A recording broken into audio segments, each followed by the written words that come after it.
ஆண்டவர் சொல்லுகிறார், நீ பயப்படாதே, நான் உன்னோடு கூட இருக்கிறேன். வாக்கு கொடுத்திருக்கிறார். நீ தண்ணீர்களை கடக்க வேண்டியது வந்தாலும் அது உன்னை பாதிக்காது. நீ ஆறுகளை கடக்க வேண்டியது வந்தாலும் அது உன்மேல் புரண்டு வராது. நீ அக்கினிக்குள்ளே நடக்க வேண்டியது வந்தாலும் அது உன்னை சேதப்படுத்தாது. இருளான நாட்கள் வந்தாலும், கொள்ள நோய்கள், பூமி அதிர்ச்சிகள், பஞ்சங்கள், கடைசி கால ஆபத்துகள் சூழ்ந்து வந்தாலும் ஒன்றும் உங்களை சேதப்படுத்தாது. ஒன்றும் உங்களை அழிவுக்குள்ளே கொண்டு போய்விடாது. அதற்கு நடுவாக நீங்கள் கடந்து போவீர்கள், அதை தாண்டி போவீர்கள். அது ஒன்றும் உங்களை முடைக்க விடாது, சேதப்படுத்தி விடாது. நான் உங்களோடு இருப்பேன் என்று கர்த்தர் வாக்கு கொடுத்திருக்கிறார். ஆனால் இனி வருகிற காலம் இருளான காலமாகத்தான் இருக்கும் என்றால் சாத்தானுக்கு குறிப்பிட்ட ஒரு காலம் கொடுக்கப்பட்டிருக்கிறது. ஏன் இந்த காலம் இவ்வளவு கொடிதாயிருக்கிறது? ஏன் இப்படிப்பட்ட கொடிதான நாட்களை பார்க்கிறோம்? வெளிப்படுத்தின விசேஷம் 12ஆம் அதிகாரம் 12வது வசனத்தை பாருங்கள். அங்கே வசனத்தின் 2வது பகுதி சொல்லுகிறது, பிசாசானவன் தனக்கு கொஞ்ச காலம் மாத்திரம் உண்டென்று அறிந்து மிகுந்த கோபம் கொண்டு உங்களிடத்தில் இறங்கினபடியால் உங்களுக்கு ஆபத்து வரும் என்று சொல்ல கேட்டேன். பிசாசானவனுக்கு கொஞ்ச காலம்தான் கொடுக்கப்பட்டிருக்கிறது. சாத்தானுக்கு தெரிந்து விட்டது இது கடைசி காலம். சாத்தான் அறிந்து வைத்திருக்கிறான், இயேசு சீக்கிரம் வரப்போகிறார். அதற்கு முன்னால மாபெரும் எழுப்புதல் வரப்போகிறது. அதனால சாத்தானுக்கு நன்றாக தெரியும் இது இன்னும் கொஞ்ச காலம்தான் தனக்கு கொடுக்கப்பட்டிருக்கிறது. அதன் பிறகு அவனை கட்டி ஆண்டவர் பாதாளத்தில் அடைத்து வைக்க போகிறார் என்பது சாத்தானுக்கு தெரியும். ஆகவே அவன் இந்த பூமியிலே மிகுந்த கோபத்தோடு இறங்கி இருக்கிறான், மிகுந்த ஒரு வைராக்கியத்தோடு இறங்கி இருக்கிறான். ஆகவே தான் தீமைகளை கட்டவிழ்த்து விடுகிறான், கொடூரமான காரியங்களை கட்டவிழ்த்து விடுகிறான். இதுவரைக்கும் நாம கேள்விப்பட்டிராத பாவங்களும் துன்மார்க்கங்களும் உலக நாடுகளுக்குள்ளே வேகமாய் பரவி கொண்டிருக்கிறதை பார்க்கிறோம். நம்முடைய கண்கூடாக சென்னை பட்டணத்துக்குள்ளே, இந்தியா தேசத்துக்குள்ளே, உலக நாடுகளுக்குள்ளே இதையெல்லாம் நம்ம பார்க்கிறோம். ஏன் இந்த மாதிரி தீமைகள்? ஏன் இந்த மாதிரி அழிவுகள்? ஏன் இந்த மாதிரி சபைகளுக்கு உபத்திரவங்கள்? ஏன் இந்த மாதிரி ஊழியங்களுக்கு இத்தனை பாடுகள் என்று சொன்னால், சாத்தானுக்கு கொஞ்ச காலம் இருக்கிறபடியால் அவன் மிகுந்த பலமாக போராட ஆரம்பித்து விட்டான். அது கடைசி காலம் என்பதற்கு ஒரு பெரிய அடையாளம். ஆகவே தான் சாத்தான் தீவிரமாய் இந்த காரியத்தை செய்கிறான். ஆனால் இந்த கடைசி கால ஆபத்துகள் இனி தீவிரமாய் நடந்து கொண்டே இருக்கும். அவன் சாத்தானை குறித்து சொல்லும் போது அவன் இருளின் ஆதிக்கத்திலே கிரியை செய்கிறவன், அவன் இருளின் தூதன் என்று சொல்லப்பட்டிருக்கிறது. ஒளியின் தூதனுடைய வேஷத்தை தரித்து கொண்டு வருகிற இருளின் தூதன் அவன்தான் இந்த இருளான நாட்களிலே பலமாய் கிரியை செய்கிறவன். அப்படியானால் இந்த காலத்திலே நாம் எப்படி மீண்டு போவது? எப்படி நாம் இந்த காலத்தை கடந்து போவது? நாம் எப்படி ஜெயம் எடுப்பது? அதற்கு தான் ஆண்டவர் சொல்லுகிறார், எழும்பி பிரகாசி, உன் ஒளி வந்தது. இருள் பூமியை மூடும், காரிருள் ஜனங்களை மூடும். ஆனால் இந்த இருள் விலகுவதற்கு சில வழிகளை தேவன் வைத்திருக்கிறார். இந்த இருள் விலகுவதற்கு தேவன் ஒரு கூட்டத்தை எழுப்பி இருக்கிறார். அதுதான் தேவனுடைய பிள்ளைகள், ரட்சிக்கப்பட்ட ஆண்டவருடைய பிள்ளைகள். ஆண்டவர் சொல்லுகிறார், நீ எழும்பி பிரகாசி, உன் ஒளி வந்தது. அல்லேலூயா. அப்ப இந்த இருள் விலக வேண்டுமானால், இந்த இருளான காலத்திலே மக்கள் இந்த பயத்திலிருந்து, இருளின் சக்தியிலிருந்து விடுதலை பெற வேண்டுமானால் என்ன செய்ய வேண்டும்? அதைத்தான் ஆண்டவர் உங்களோடு பகிர்ந்து கொள்ளும்படி எனக்கு கட்டளையிட்டார். ஒரு இருளான காலத்திலே தான் நம்ம வாழ்ந்து கொண்டிருக்கிறோம். எங்கு பார்த்தாலும் இருளான சூழ்நிலை தான் காணப்பட்டு கொண்டிருக்கிறது. இந்த சூழ்நிலை மாறுவதற்கு நாம் என்ன செய்வது? இந்த இருளான சூழ்நிலை மாற்றக்கொள்ளக்கூடிய வல்லமையும் அதிகாரமும் உள்ளவர்கள் தேவனுடைய ஜனங்கள் மாத்திரம்தான். அரசியல்வாதிகளால் இந்த இருளான சூழ்நிலை மாற்ற முடியாது. ஆளுகிறவர்களால் இந்த இருளான சூழ்நிலையை மாற்றிவிட முடியாது. விஞ்ஞானிகளால் இந்த இருளான காலங்களில் இந்த சூழ்நிலையை மாற்ற முடியாது. ஆனால் இயேசு கிறிஸ்துவின் இரத்தத்தினால் கழுவப்பட்ட தேவ பிள்ளைகளால் இந்த இருளான சூழ்நிலையை மாற்ற முடியும். இந்த இருளை ஜெயிக்க முடியும். இந்த இருளான காலங்களை மாற்றி ஒரு புதிய காரியத்தை இந்த உலகத்தில் கொண்டு வர முடியும். அதுக்கு என்ன செய்வது? இருளை ஜெயிக்கணும்னா என்ன பண்ணுவது? ஒரு இடத்துல இருள், ரூம்ல இருட்டா இருக்குதுங்க. இருட்ட போ, இருட்டை விலகி போ, இயேசுவை நாமத்தினால சொல்ற, இருளை போன்னா போயிருமா? இருட்டு போகணும் என்ன பண்ணணும்? லைட் போடணும். அங்க ஒரு வெளிச்சம் வந்துட்டா இருள் தன்னால போயிடும். அல்லேலூயா. வெளிச்சம் வந்துட்டா இருள் தன்னால போயிடும். இருளை ஜெயிக்கக்கூடிய வல்லமை வெளிச்சத்துக்கு மாத்திரம்தான் உண்டு. அதனால தான் தெய்வ பிள்ளைகளாகிய நாம் எல்லாம் கவனிங்க. 2 காரியம் பாஸ்டர் கல்யாணகுமார் அவங்க வந்து திரும்ப திரும்ப சில காரியம் சொன்னாங்க. நீங்க நல்லா கவனிச்சா உங்களுக்கு விளங்கும். ஒரு பக்கம் ஜெபம், ஜெபம் மட்டும் பண்ணினால் போதாது, இன்னொரு பக்கம் செயல்பட வேண்டும். மிஷினரிகளை அனுப்பணும், சுவிசேஷத்தை அறிவிக்கணும், செயல்பட வேண்டும். 2ம் நடந்தால்தான் அந்த இருளின் சக்திகளை நம்ம மேற்கொள்ள முடியும், இருளின் ஆதிக்கங்களுக்கு முடிவை உண்டாக்க முடியும். இந்த 2 காரியமும் ரொம்ப அவசியம். ஜெபிக்கணும், செயல்பட வேண்டும். அப்ப இந்த இருள் விலகுவதற்கு என்ன வெளிச்சம், எதை வைத்து ஆண்டவர் இந்த இருளை ஜெயிக்கும்படி நமக்கு ஆலோசனை கொடுக்கிறார்? 3 வேத வசனங்களை நாம் சுருக்கமாய் தியானித்து ஜெபிக்க போகிறோம். நம்முடைய சுற்றி வந்து காணப்படுகிற இந்த இருளின் கிரியையிலிருந்து இந்த இருளான சூழ்நிலை மாறி ஒரு வெளிச்சம் கொண்டு வர நாம் என்ன செய்ய வேண்டும்? சென்னை பட்டணத்தில் பலவிதமான இருள், பாவ இருள், சாப இருள், மதுபானம் என்கிற இருள், விபச்சார வேசித்தனம் என்கிற இருள், அநீதி என்கிற இருள், லஞ்சம் ஊழல் என்கிற இருள், பலவிதமான அசுத்தங்கள் என்கிற இருள் இந்த பட்டணத்தின் பல பகுதிகளை ஆட்கொண்டிருக்கிறது. இருளின் ஆதிக்கத்தை நாம் பார்க்கிறோம், இருளின் கிரியைகளை நாம் பார்க்கிறோம். இருளின் கிரியைகள் என்றாலே சாத்தானுடைய கிரியைகள், இருளிலிருந்து கிரியை செய்கிற பிசாசனுடைய கிரியைகள். அவனுக்கென்று ஒரு காலம் கொடுக்கப்பட்டு அவன் பலமாய் கிரியை செய்கிறான். இந்த இருளான சூழ்நிலை மாறி ஒரு வெளிச்சம் வருவதற்கு என்ன செய்ய வேண்டும்? முதலாவது மத்தேயு 5ஆம் அதிகாரம் 14வது வசனம். மத்தேயு 5ஆம் அதிகாரம் 14ஆம் வசனத்தை கவனியுங்கள். இயேசு சொல்லுகிறார், நீங்கள் உலகத்திற்கு வெளிச்சமாயிருக்கிறீர்கள். அல்லேலூயா. நீங்கள் உலகத்திற்கு வெளிச்சமாயிருக்கிறீர்கள். நீங்கள் இந்த சென்னை பட்டணத்திற்கு வெளிச்சமாயிருக்கிறீர்கள்.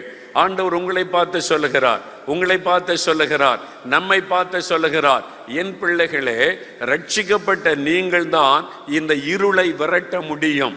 ரட்சிக்கப்பட்ட அபிஷேகம் பெற்ற உங்கள் மூலமாகத்தான் இந்த இருளை அப்புறப்படுத்த முடியும். சென்னை பட்டணத்தின் இருளை மாற்றி அதற்குள்ளே வெளிச்சத்தை கொண்டு வர உங்களாலே முடியும், உங்களாலே முடியும், உன்னாலே முடியும். அதைத்தான் ஆண்டவர் சொல்லுகிறார், நீங்கள் உலகத்திற்கு வெளிச்சம். நீங்க ஒளி வீச ஆரம்பிச்சிட்டா இருள் தன்னாலே விலகி போய்விடும். இருட்டால வெளிச்சத்தை ஜெயிக்கவே முடியாது, ஆனால் வெளிச்சத்தால் இருளை ஜெயிக்க முடியும். அதுதான் ஆண்டவர் சொல்லுகிறார், நீங்கள் தான் வெளிச்சம். உங்க மூலமாகத்தான் இந்த இருளை விரட்ட முடியும். இந்த இருளான காலங்களை அப்புறப்படுத்தி மக்களுக்குள்ள ஒரு வெளிச்சத்தை கொண்டு வர வேண்டுமானால் என்னை அறிந்த என் பிள்ளைகளாயிருக்கிற உங்கள் மூலமாகத்தான் முடியும். ஆமென். அப்ப நாம் ஒவ்வொருவரும் இயேசுவுக்காக வெளிச்சமாய் மாற வேண்டும். இந்த முழிரவு ஜெபத்தினுடைய நோக்கமே என்னது? லைட் அப் சென்னை. சென்னையை வெளிச்சமாக்குங்க, அப்படிதான் போட்டிருக்கு இல்ல? இந்த விளம்பரத்தில் பாருங்க, லைட் அப் சென்னை ஆல் நைட் பிரேயர். இந்த சென்னை பட்டணத்தை வெளிச்சமாக்குங்க அப்படின்னா என்ன அர்த்தம்? எல்லா தேவ பிள்ளைகளும் கர்த்தருக்காக நம்ம வெளிச்சமா மாறணும். ஆண்டவர் சொன்ன மாதிரி, நாங்கள் இந்த உலகத்துக்கு வெளிச்சமா இருக்கிறோம், நான் வெளிச்சமா இருக்கணும் அப்படின்னு நம்ம அர்ப்பணித்துக் கொள்ளுவது. நாம் இந்த வெளிச்சம் வீசுவது முதலாவது நம்முடைய வாழ்க்கை. நம்முடைய வாழ்க்கை பிரகாசிக்கணும். உங்களுடைய வாழ்க்கையை பார்க்கிறவங்க அதில் இயேசுவின் வெளிச்சத்தை மற்றவர்கள் பார்க்க வேண்டும். முதலாவது நம்முடைய வாழ்க்கை பிரகாசித்தா உங்க மூலமா நீங்க வேலை செய்கிற இடத்துல எல்லாம் வெளிச்சம் பரவி செல்லும். நீங்க இருக்கிற தெருவில் வெளிச்சம் பரவும், நீங்க இருக்கிற ஏரியாவில் வெளிச்சம் பரவும். அப்ப அங்க இருக்கிற இருளின் ஆதிக்கங்கள் தானாக அழிக்கப்பட்டு விடும்.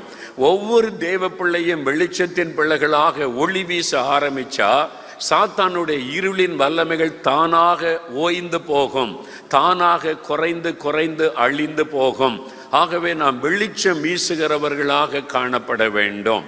ஆதி திருச்சபையில் விசுவாசிகளை குறித்து நம்ம வாசிக்கும் போது பாருங்க, அவங்க ஒளி வீசக்கூடியவங்களா, வெளிச்சம் கொடுக்கக்கூடியவங்களா இருந்தாங்க.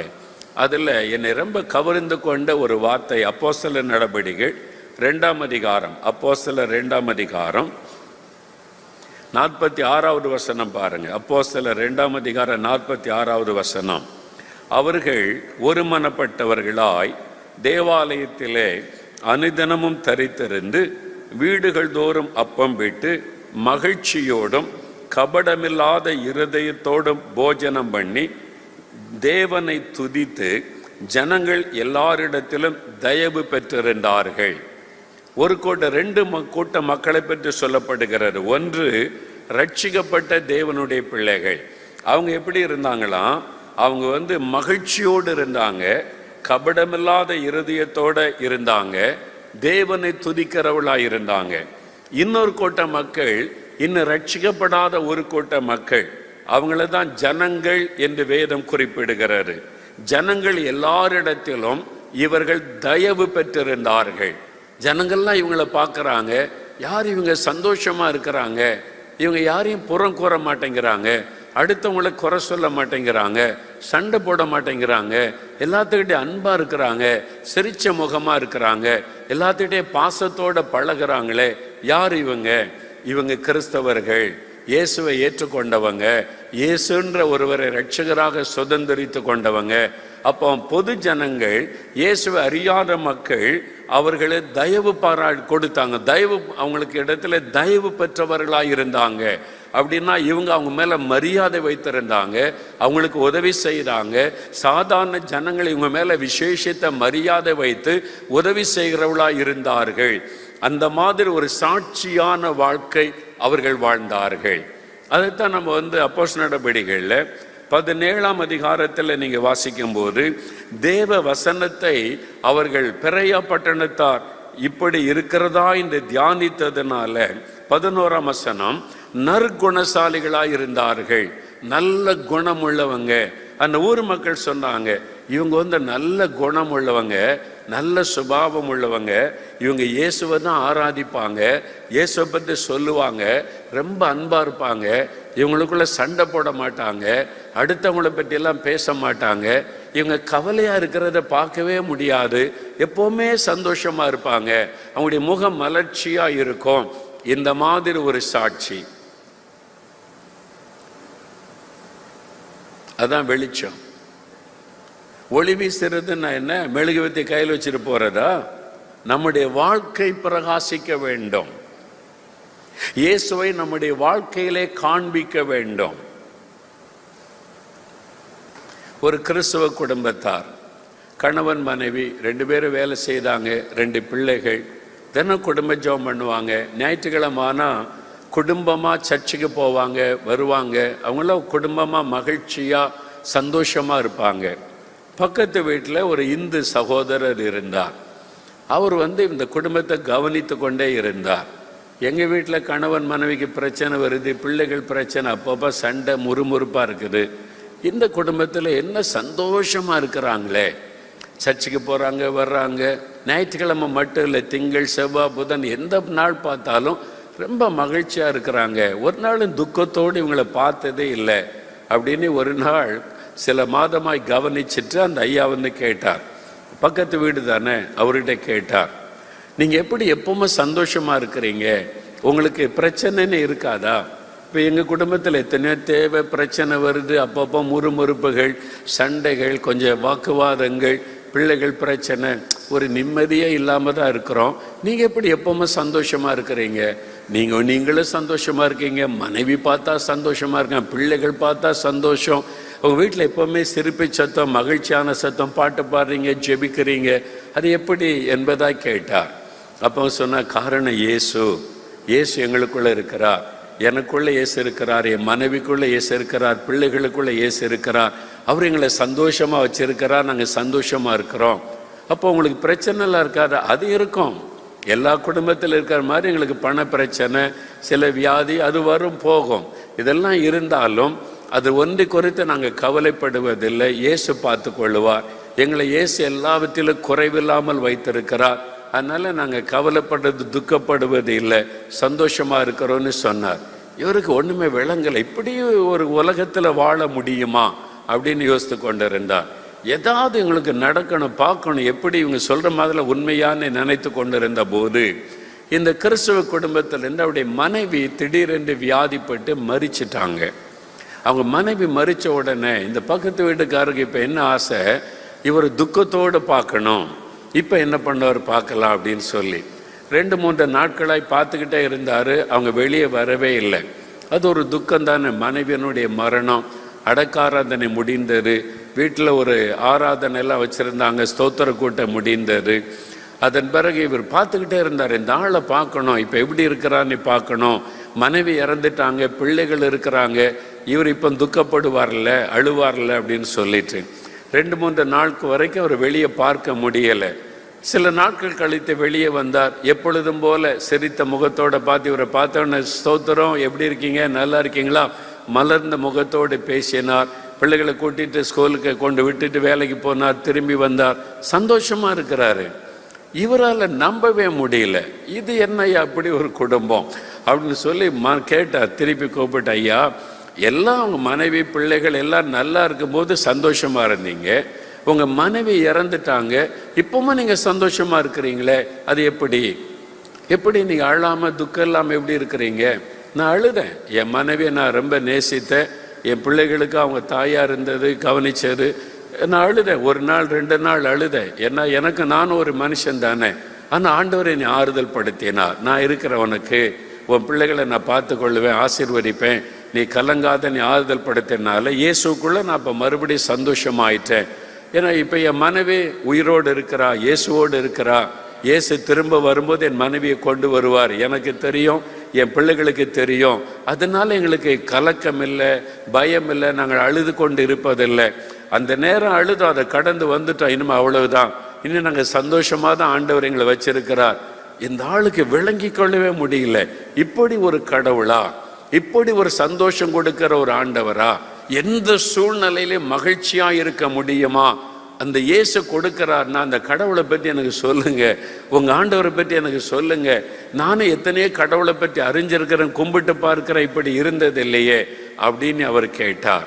அதுதான் ஆதி திருச்சபையில வசனம் தெளிவா சொல்லுகிறாரு, அவங்க எப்பொழுதும் மகிழ்ச்சியா இருந்தாங்க. ஆனா இன்னைக்கு ஆவில நிரம்பி அந்நிய பாஷை பேசுற விசுவாசி கூட ஆபீஸில் போய் பக்கத்தில் உள்ளவங்ககிட்ட அழுதுகிட்டு இருக்கிறீங்க, ஒரே கஷ்டம், வீட்டில் ஒரு நிம்மதியே இல்லை, வீட்டில் அந்த பிரச்சனை. அவன் எப்படி இயேசு உங்களை பார்க்க முடியும்? ஓ, நம்ம வீட்டில் இருக்க மாதிரி இவங்க கதை, சர்ச்சு ஒன்று தான், நான் கோயிலுக்கு போகிறேன், அவங்க சர்ச்சுக்கு போகிறாங்க, அவ்வளோதான், வேற வித்தியாசம் ஒன்றும் இல்லை. யோசித்து பாருங்க. உங்க துக்க முகத்தினால நீங்கள் இயேசுவை காண்பிக்கிறதுக்கு பதிலாக அவரை துக்கப்படுத்தி வேதனைப்படுத்தி கொண்டிருக்கிறீங்க. நீங்க தானே வெளிச்சமா பிரகாசிக்கணும், உங்களுடைய முகம் பிரகாசிக்கணும். இல்ல வேலை செய்யற இடத்துல, வசிக்கிற இடத்துல, உங்களுடைய தெருவில் உங்களை பார்க்கிறவங்க மன மகிழ்ச்சியா பார்க்கணும். இல்ல எப்படி நீங்க சந்தோஷமா இருக்கணும்னு கேட்கணும். இல்ல இயேசு உங்களுக்குள்ள இருக்கிறதை அவங்க அறிந்து கொள்ளணும். இல்ல யோசித்து பாருங்க, நாம் எப்படிப்பட்ட ஒரு வாழ்க்கை வாழ்ந்து கொண்டிருக்கிறோம். சின்ன சின்ன காரியத்துக்கு முறுமுறுத்து சண்டை போட்டு ஆண்டவர்கிட்ட போய் நான் அழுகிறேன்னு சொல்லி நான் ஆபீஸில் போய் எல்லாத்துக்கிட்டே போய் நம்ம கஷ்டத்தையே சொல்லி சொல்லி சொல்லி இயேசு கிறிஸ்து எப்படிப்பட்டவர் என்பதை மற்றவர்களுக்கு காண்பிப்பதற்கு பதிலாக என்ன செய்து கொண்டிருக்கிறோம்? ஆண்டவர் சொல்லுகிறார், நீங்கள் தான் வெளிச்சம். எல்லாரும் பயந்து கொண்டு இருக்கிறாங்க. இந்த உலகத்துல அடுத்து ஒமைக்ரான், அடுத்தது இன்னொரு கொள்ளை நோய் வரும்னு சொல்றாங்க. தடுப்பூசி போட்டாச்சு, 2 போட்டாச்சு, 3வது பூஸ்டர் போடுன்றாங்க. இன்னும் 4 மாசம் கழிச்சு இன்னொரு ஊசியை சொல்லுவாங்க. எப்படி வாழ போகிறோம் இந்த உலகத்துல? இனி வாழ்நாள் முழுவதும் நீங்கள் கொள்ளை நோயோட வாழ்ந்து பழகி கொள்ளுங்கள் என்று சொல்லுகிறார்கள். எப்படி இந்த உலகத்துல வாழ போகிறோம்? உலகம் பயந்து கொண்டிருக்கிறது. இந்த பயந்து கொண்டிருக்கிற மக்களுக்கு மத்தியிலே நம்மை தைரியப்படுத்துகிற, சந்தோஷமாய் வைத்திருக்கிற, பயமில்லாமல் வைத்திருக்கிற ஒரு ஆண்டவர் இருக்கிறார் என்று அவர்களுக்கு காண்பிக்கும்படி நீங்கள் ஒளி வீச வேண்டும். எங்களுக்கு பயமே இல்லைங்க, நாங்க சந்தோஷமா இருக்கிறோம். அவங்களும் பயப்படுறாங்க, அந்நிய பாஷை பேசுற நீங்களும் பயப்படுறீங்க. அவங்களும் ஒரே பயமா இருக்கு, மரணம் வந்துருமான்னு பயமா இருக்குன்றாங்க. நீங்க அந்நிய பாஷை பேசிக்கிட்ட எங்களுக்கு மரண பயமா இருக்குன்றீங்க. என்ன வித்தியாசம்? அன்றைக்கு ஆதித்திருச்சபை விசுவாசிகளை உலக மக்கள் பார்க்கும்போது ஆச்சரியமாய் பார்த்தார்கள். இவங்க எப்பொழுதும் மன மகிழ்ச்சியாய் இருக்கிறார்கள், கபடமற்ற ஒரு இருதயத்தோடு இருக்கிறாங்க, எல்லாத்துக்கிட்ட அன்பா ஐக்கியமாய் இருக்கிறார்கள், இவர்கள் வித்தியாசமானவர்கள். ஒளி வீசினார்கள், வெளிச்சம் கொடுத்தார்கள். ஆகவேதான் எருசலேம் பட்டணத்திலே எழுப்புதல் வேகமாய் பரவினது, இருளின் ஆதிக்கங்கள் அழிந்தது.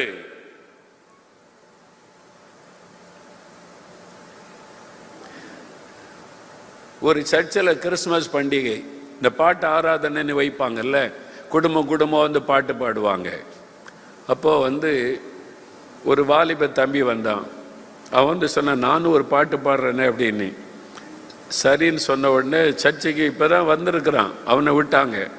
அந்த வாலிபன் பாட்டு பாட முன்னால் சொன்னான், எனக்கு கிறிஸ்துவ பாட்டெலாம் ரொம்ப தெரியாது, நான் கடவுள் நம்பிக்கை இல்லாதவன், இப்போ தான் கொஞ்ச நாள் சர்ச்சைக்கு வர ஆரம்பிச்சு தெரிஞ்ச ஒரு பாட்டை பாடுறேன். ஆனால் அதை விட முக்கியம் ஒரு சம்பவத்தை, ஒரு காரியத்தை சபைக்கு சொல்லணும், அதை சொல்லட்டுமா அப்படின்னு கேட்டான். போதுகிற சரி சொல்லு தம்பின்னாங்க. அவன் சொன்னான், நான் கடவுள் நம்பிக்கை இல்லாதவன், ஒரு சினிமா நடிகரை என் தெய்வமாக கொண்டிருந்தேன், அவரை தான் தெய்வம்னு சொல்லுவேன், எந்த கடவுளையும் வணங்க மாட்டேன். அவருடைய படம் ரிலீஸ் ஆகுதுன்னா முந்தின நாள் ராத்திரியே போய் தியேட்டர் வாசலில் நின்றுருவேன், முதல் டிக்கெட் எடுக்கணும், முதல் ஷோ பார்க்கணும்னு சொல்லி அவ்வளவு அந்த நடிகர் மேலே கிரேசியாக இருந்து அவரை தான் கடவுள்னு நான் சொல்லுவேன். மற்றபடி எனக்கு கடவுள் நம்பிக்கையெல்லாம் கிடையாது. ஆனால் வேலை தேடி நான் வந்தேன் சென்னைக்கு. என் நண்பரோடு நான் தங்கியிருந்தேன், கூட படித்த ஒரு நண்பரோட, காலேஜில் ஒன்றா படித்தோம், அவரோட கூட நான் தங்கி இருந்தேன். அவர் நல்ல கிறிஸ்தவர். நான் அவருடைய வாழ்க்கையை கவனித்து கொண்டே இருந்தேன். அவர் காலையில் எழும்பி வேதம் வாசிப்பார், ஜெபம் பண்ணுவார், ரொம்ப அன்பாக இருப்பார், எல்லாத்துக்கிட்டையும் அன்பாக பழகுவார், என்கிட்டலாம் அன்பாக இருந்தார். நான் இந்த மாதிரி இயேசு கிறிஸ்துவை நம்பாதவன்னு அவருக்கு தெரியும். ஒரு நாள் கூட என்னை பார்த்து நீ இயேசுவை நீ ஏற்றுக்கொள்ளணும், மதம் மாறணும் அப்படிலாம் பேசினதே கிடையாது. ஆனால் அவருடைய வாழ்க்கையை நான் கவனித்து கொண்டே இருந்தேன். இப்படி ஒரு மனிதன் வாழ முடியுமா? எனக்கு ஒரு கேள்வி. ஒரு வாலிபன் இந்த காலத்தில் இப்படி ஒரு வாலிபன் இப்படி வாழ முடியுமா? இவ்வளோ அன்பாக இருக்கிறாரு, பரிசுத்தமாக இருக்கிறாரு, ஜெபம் பண்ணுகிறாரு.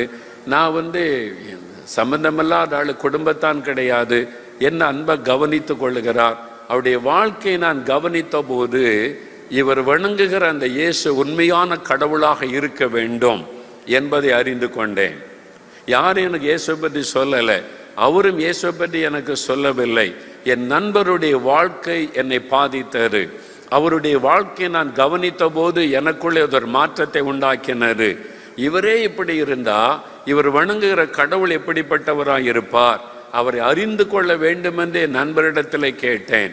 அப்பொழுது அவர் எனக்கு புதிய ஏற்பாட்டை கொடுத்து வாசிக்க சொல்லி இந்த இயேசுவை பற்றி நான் அறிந்து கொண்டு இன்றைக்கு நான் இயேசுவை விசுவாசிக்கிறேன் என்பதாய் சபையில சாட்சி சொன்னார். அல்லேலூயா சொல்லுங்க. உங்களை பற்றி யாராவது அப்படி சொல்லி இருக்காங்களா? நீங்க வேலை செய்கிற இடத்துல, வசிக்கிற இடத்துல, நீங்க குடியிருக்கிற இடத்துல யாராவது உங்களை பற்றி அப்படி சொல்லும்படியான ஒரு வாழ்க்கை நீங்கள் வாழுகிறீர்களா? நான் அப்படி வாழுகிறேனா? நாம் அப்படி வாழுகிறோமா? என் வாழ்க்கை இன்னொருவரோடு பேசுகிறதா?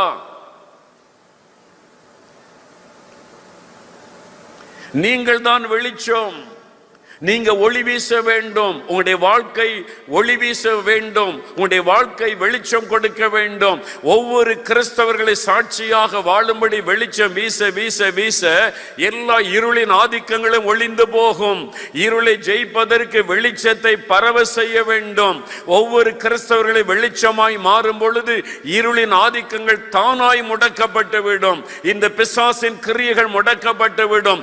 கொள்ள நோய், பூமி எதிர்ச்சி, எத்தனை பாடு, உபத்திரவங்கள், நெருக்கங்கள் இருளாக எழும்பி வந்தாலும் கிறிஸ்தவர்கள் எழும்பி ஒளி வீசும் போது அந்த இருளின் கிரியைகள் எல்லாம் முடக்கப்பட்டு விடும்.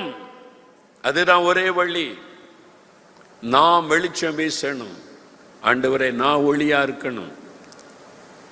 அதற்கு நம்முடைய ஆண்டவரோடு நமக்கு இருக்கிற ஐக்கியம் ரொம்ப முக்கியம். இப்போ மோசே தேவ சமூகத்தில் போய் மலையில் காத்திருக்கும் போது அவருடைய முகம் பிரகாசிக்கிறது. வெளிச்சம், அவருடைய முகத்தில் ஒரு வெளிச்சத்தை பார்க்குறாங்க. அவருக்கு தெரியல அவருடைய முகத்தில் இருக்கிற வெளிச்சம். அவர் மலையிலிருந்து இறங்கி வந்த போது அவரை பார்க்க முடியாத அளவுக்கு அவருடைய முகம் பிரகாசிக்கிறாரு. அதனால முக்காடு போட்டுக்கொள்ளுங்க, அவருடைய முகத்தை எங்களால் நேரில் பார்க்க முடியல, அந்த அளவிற்கு ஒரு வெளிச்சம். காரணம் என்ன? ஆண்டவருடைய முகத்தை பார்த்து பார்த்து தேவனோட தன்னித்திருந்து பேசி பேசி பேசி அவருடைய வெளிச்சம் மோசைக்குள்ளே வந்து விட்டது.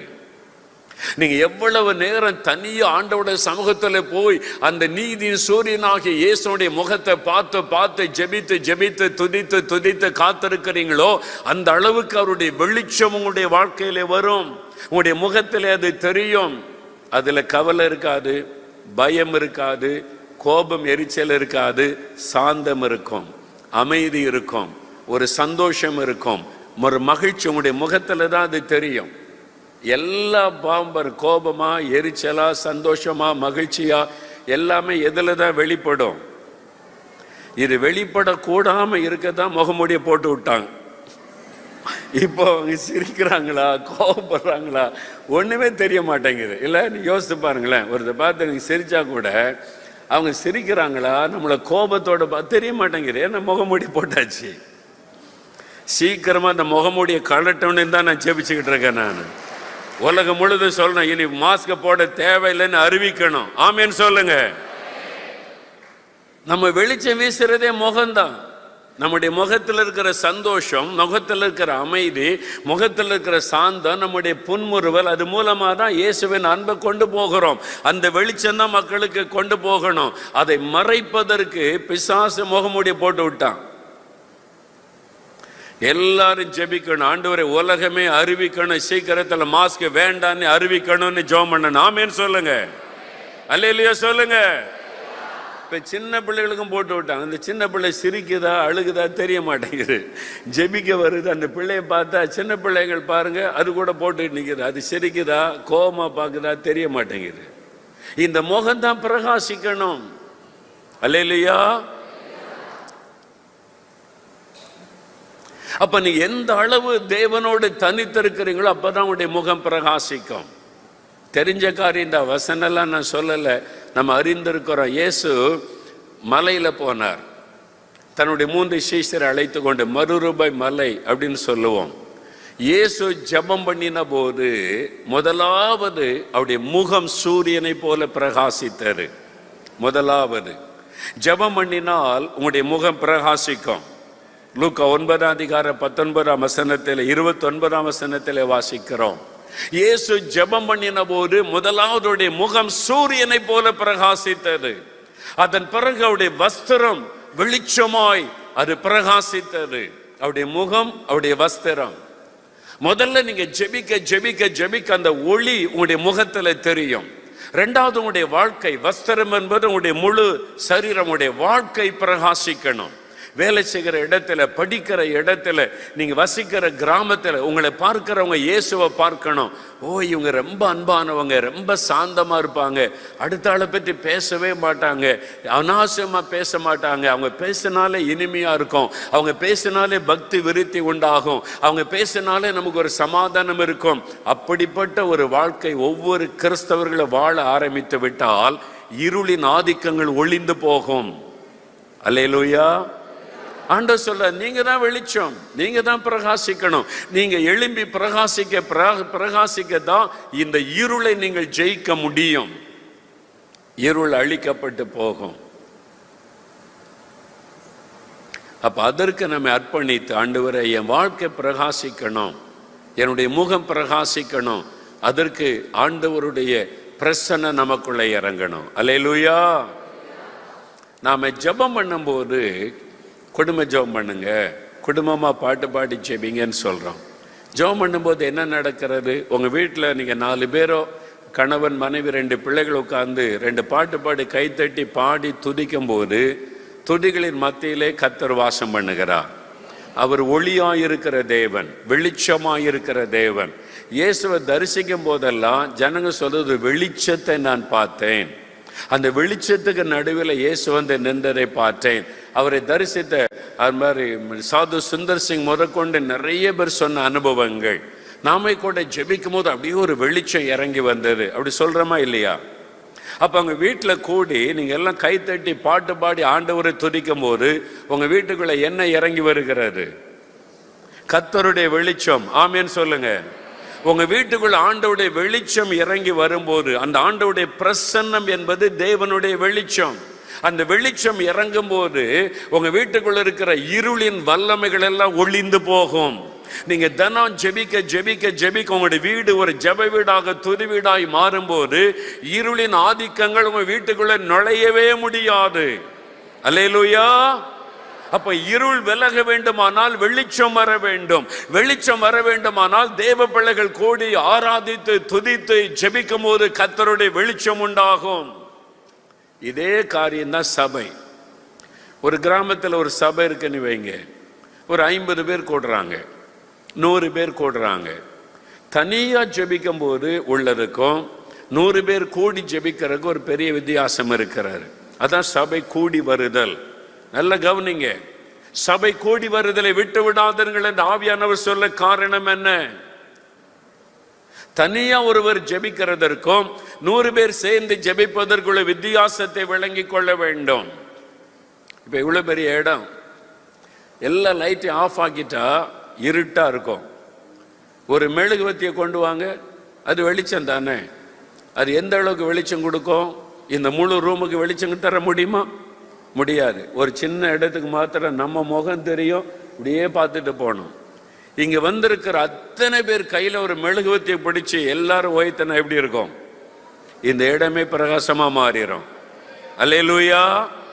இந்த ரூம்ல இருக்கிற வெளிச்சத்தை நம்ம அத்தனை பேரும் கையில ஆளுக்கு ஒரு மெழுகுவத்தியை வச்சா இந்த இருளை விரட்டி விட முடியும்.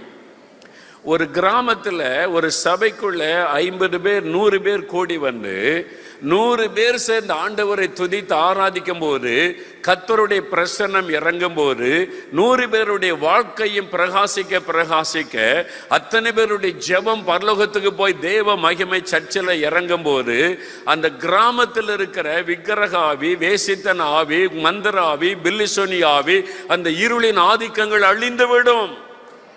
அல்லேலூயா சொல்லுங்க. ஆகவேதான் சபை கூடி வருதலை விட்டு விடாதிருங்கள். நீ தனியா ஜெபிப்பதற்கும் கூடி வந்து ஆராதித்து ஜெபிப்பதற்கும் உள்ள வித்தியாசம். நீங்கள் ஒருவர் ஜெபிக்கும் போது ரொம்ப கடினமா ஜெபித்து கொண்டு இருக்கணும். ஒரு சின்ன மெழுகுவத்தியை வைத்து கொண்டு அந்த அங்கங்க போற இடத்துல மட்டும்தான் வெளிச்சம் வரும். ஆனா 100 பேர் சேர்ந்து கர்த்தருக்கு ஒளி வீசும் போது, 100 பேர் சேர்ந்து ஆவில நிரம்பி ஜெபிக்கும் போது, 100 பேர் சேர்ந்து கர்த்தரை ஆராதிக்கும் போது, கர்த்தருடைய மகிமை இந்த ஆலயத்துக்குள்ள இறங்கும் போது அந்த கிராமத்தில் இருக்கிற இருளின் வல்லமைகள் எல்லாம் விலகித்தானாக வேண்டும். அல்லேலூயா. ஆகவேதான் ஆண்டவர் சொல்லுகிறார், சபை கூடி வருதலை விட்டு விடாதிருங்கள். நீங்க கூடி வந்து ஆராதிக்கணும், கூடி வந்து ஜெபிக்கணும். நீங்கள் இணைந்து வரும் பொழுது அங்கு உள்ள அந்த வெளிச்சம் மிக பிரமாதமாக அந்த வெளிச்சம் வீச ஆரம்பிக்கும் போது இருள் விலகி போகும். அதனால தான் அந்த ஜெபம் கூடி வந்து ஜெபிப்பது அவ்வளவு முக்கியம். அமெரிக்காவில் மிசௌரி என்கிற அந்த மாநிலத்தில் கென்சாஸ் அப்படின்னு ஒரு சிட்டி இருக்கு, கென்சாஸ் சிட்டி. அங்கே வந்து இன்டர்நேஷனல் ஹவுஸ் ஆஃப் ப்ரேயர் அப்படின்னு ஒரு இடம் இருக்குது. 24 மணி நேரம் ஜெபம். இந்த வருஷம் 22வது வருஷம், 22 வருஷமா அங்கே வந்து அந்த ஜெபம் ஆரம்பிச்சு இன்டர்நேஷனல் ஹவுஸ் ஆஃப் ப்ரேயர். அந்த இடத்துக்கு நான் போயிருக்கிறேன். 24 மணி நேரம் ஜெபம் நடந்துகிட்டே இருக்கு. ஒரு ஹால், ஒரு சின்ன ஹால் வச்சிருக்கிறாங்க. அங்கே ஒர்ஷிப் டீம் வந்து மாற்றி மாற்றி அவங்க ஒர்ஷிப் பண்ணி பாட்டு பாடி ஒர்ஷிப் பண்ணி ஜெபம் நடத்துவாங்க. ஜெப குறிப்பு வைத்து சொல்ல சொல்ல ஜெபம் நடந்துக்கிட்டே இருக்கும். International house of prayer. அந்த சிட்டியை நான் பார்க்கணும் அப்படின்னே நான் போனேன். நான் பேட்ரிக் ஜாஷுவானு சொன்னாங்க, நான் போயிட்டு வந்தேன், நீங்கள் போயிட்டு வாங்க பிரதர்னு சொல்லி என்னை கூட்டிகிட்டு போங்கன்னு சொல்லி நான் போயிருந்தாங்க. போயிட்டு அந்த இடத்தெல்லாம் பார்த்துட்டு அந்த ஊழியத்தெல்லாம் பார்த்துட்டு வந்தோம். அப்போ அந்த இடத்தை சுற்றி காண்பிக்க அந்த ஊழியத்தில் உள்ள ஒரு நண்பர் எங்களை கூட்டிக்கிட்டு போனார். பைபிள் காலேஜ் இருக்குது, சிறு பிள்ளைகள் கூட்டம் நடத்துகிற இடம், வாலிபர் கூட்டம் நடத்துகிற இடம்லாம் இருக்குது. அப்படியே கூட்டி கொண்டு போனார் எங்களை ஒரு வாகனத்தில் வைத்து. அவர் பேசிக்கொண்டே வரும்போது ஒரு காரியத்தை சொன்னார். அந்த அந்த அந்த பட்டணத்தினுடைய அட்மாஸ்பியரே வித்தியாசமாக இருக்குது. நீ போனால் அங்கே உள்ள ஹோட்டல், அங்கே சாப்பிட்ற இடத்தெல்லாம் வசனம் வச்சுருக்கிறாங்க, பேரெல்லாம் கிறிஸ்தவ பேரில் இருக்குது, டிஃப்ரெண்ட்டாக இருக்குது. அந்த சிட்டிக்குள்ளே போகும்போதே அதாவது அந்த சூழ்நிலை, அட்மாஸ்பியர், ஸ்பிரிச்சுவல் அட்மாஸ்பியர், அந்த ஆவிக்குரிய சூழ்நிலையில் ஒரு சேஞ்சு நல்லா தெரியுது. ஆவியில் ஒரு விடுதலை, நல்ல ஒரு மாற்றம் தெரிகிறது. அப்போ அவர்கிட்ட பேசிக்கொண்டே வரும்போது சொன்னார் ஒரு காரியம், இந்த பட்டணத்தில் 24 மணி நேரமும் ஜெபம் நடந்துக்கிட்டே இருக்குது. ஜனங்க வருவாங்க, ஜெபிப்பாங்க, போவாங்க. அதாவது வந்து சிலர் 2 மணி நேரம் இருப்பாங்க, போயிடுவாங்க. அடுத்த கூட்டம் வந்துக்கிட்டே போய்கிட்டே இருப்பாங்க. அப்போ ஜெபம் நடந்துக்கிட்டே இருக்கும். புது புது ஆட்களாக வருவாங்க, பாட்டு பாடி ஜெபம் நடந்துக்கிட்டே இருக்கும்.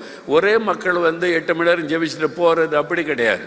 வந்துக்கிட்டே இருப்பாங்க, போய்கொண்டே இருப்பாங்க. 2 மணி நேரம் இருப்பாங்க, போயிடுவாங்க. அடுத்த டீம் அப்படி வந்துக்கிட்டே இருப்பாங்க. ஆட்கள் வந்து போக ஜெபம் நடந்துக்கிட்டே இருக்குது 24 மணி நேரமும். நாங்கள் கொஞ்ச நேரம் அங்கே உட்காந்து சில மணி நேரம் ஜெபம் பண்ணிட்டு வந்தோம். அப்போ அந்த வழிகாட்டிக்கிட்ட பேசிட்டு வரும்போது சொன்னார், இந்த பட்டணத்தில் இருக்கிற போலீஸ் ஸ்டேஷனுக்கு அந்த புதுசாக ட்ரைனிங் எடுத்த போலீஸ்காரங்க வரமாட்டேங்கிறாங்க. காப்ஸ்ன்பாங்க அமெரிக்காவில், காப்ஸ் போலீஸ்காரங்களுக்கு ட்ரைனிங் எடுத்த புதுசாக வாலிபர்கள் வருவாங்கல்ல, ட்ரைனிங் எடுத்த போலீஸாக, இந்த போலீஸ் ஸ்டேஷனுக்கு போ, கேன்சர் சிட்டியில் உள்ள இந்த சிட்டிக்கு போன்னா அங்கே போகிறவங்க என்ன அங்கே அனுப்பாதங்கன்னு சொல்கிறாங்க. ஏன் போலீஸ்காரங்க வர மாட்டேங்கிறாங்க அப்படின்னு கேட்டேன் நான்.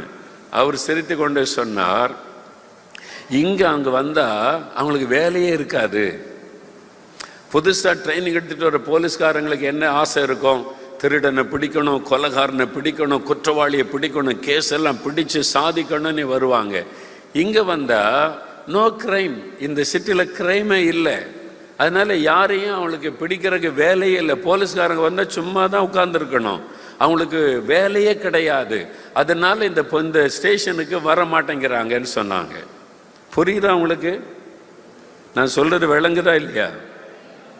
அப்போ எழுப்புதல் வந்துட்டா சென்னை பட்டணத்தில் போலீஸ்காரங்களுக்கு என்ன இருக்காது?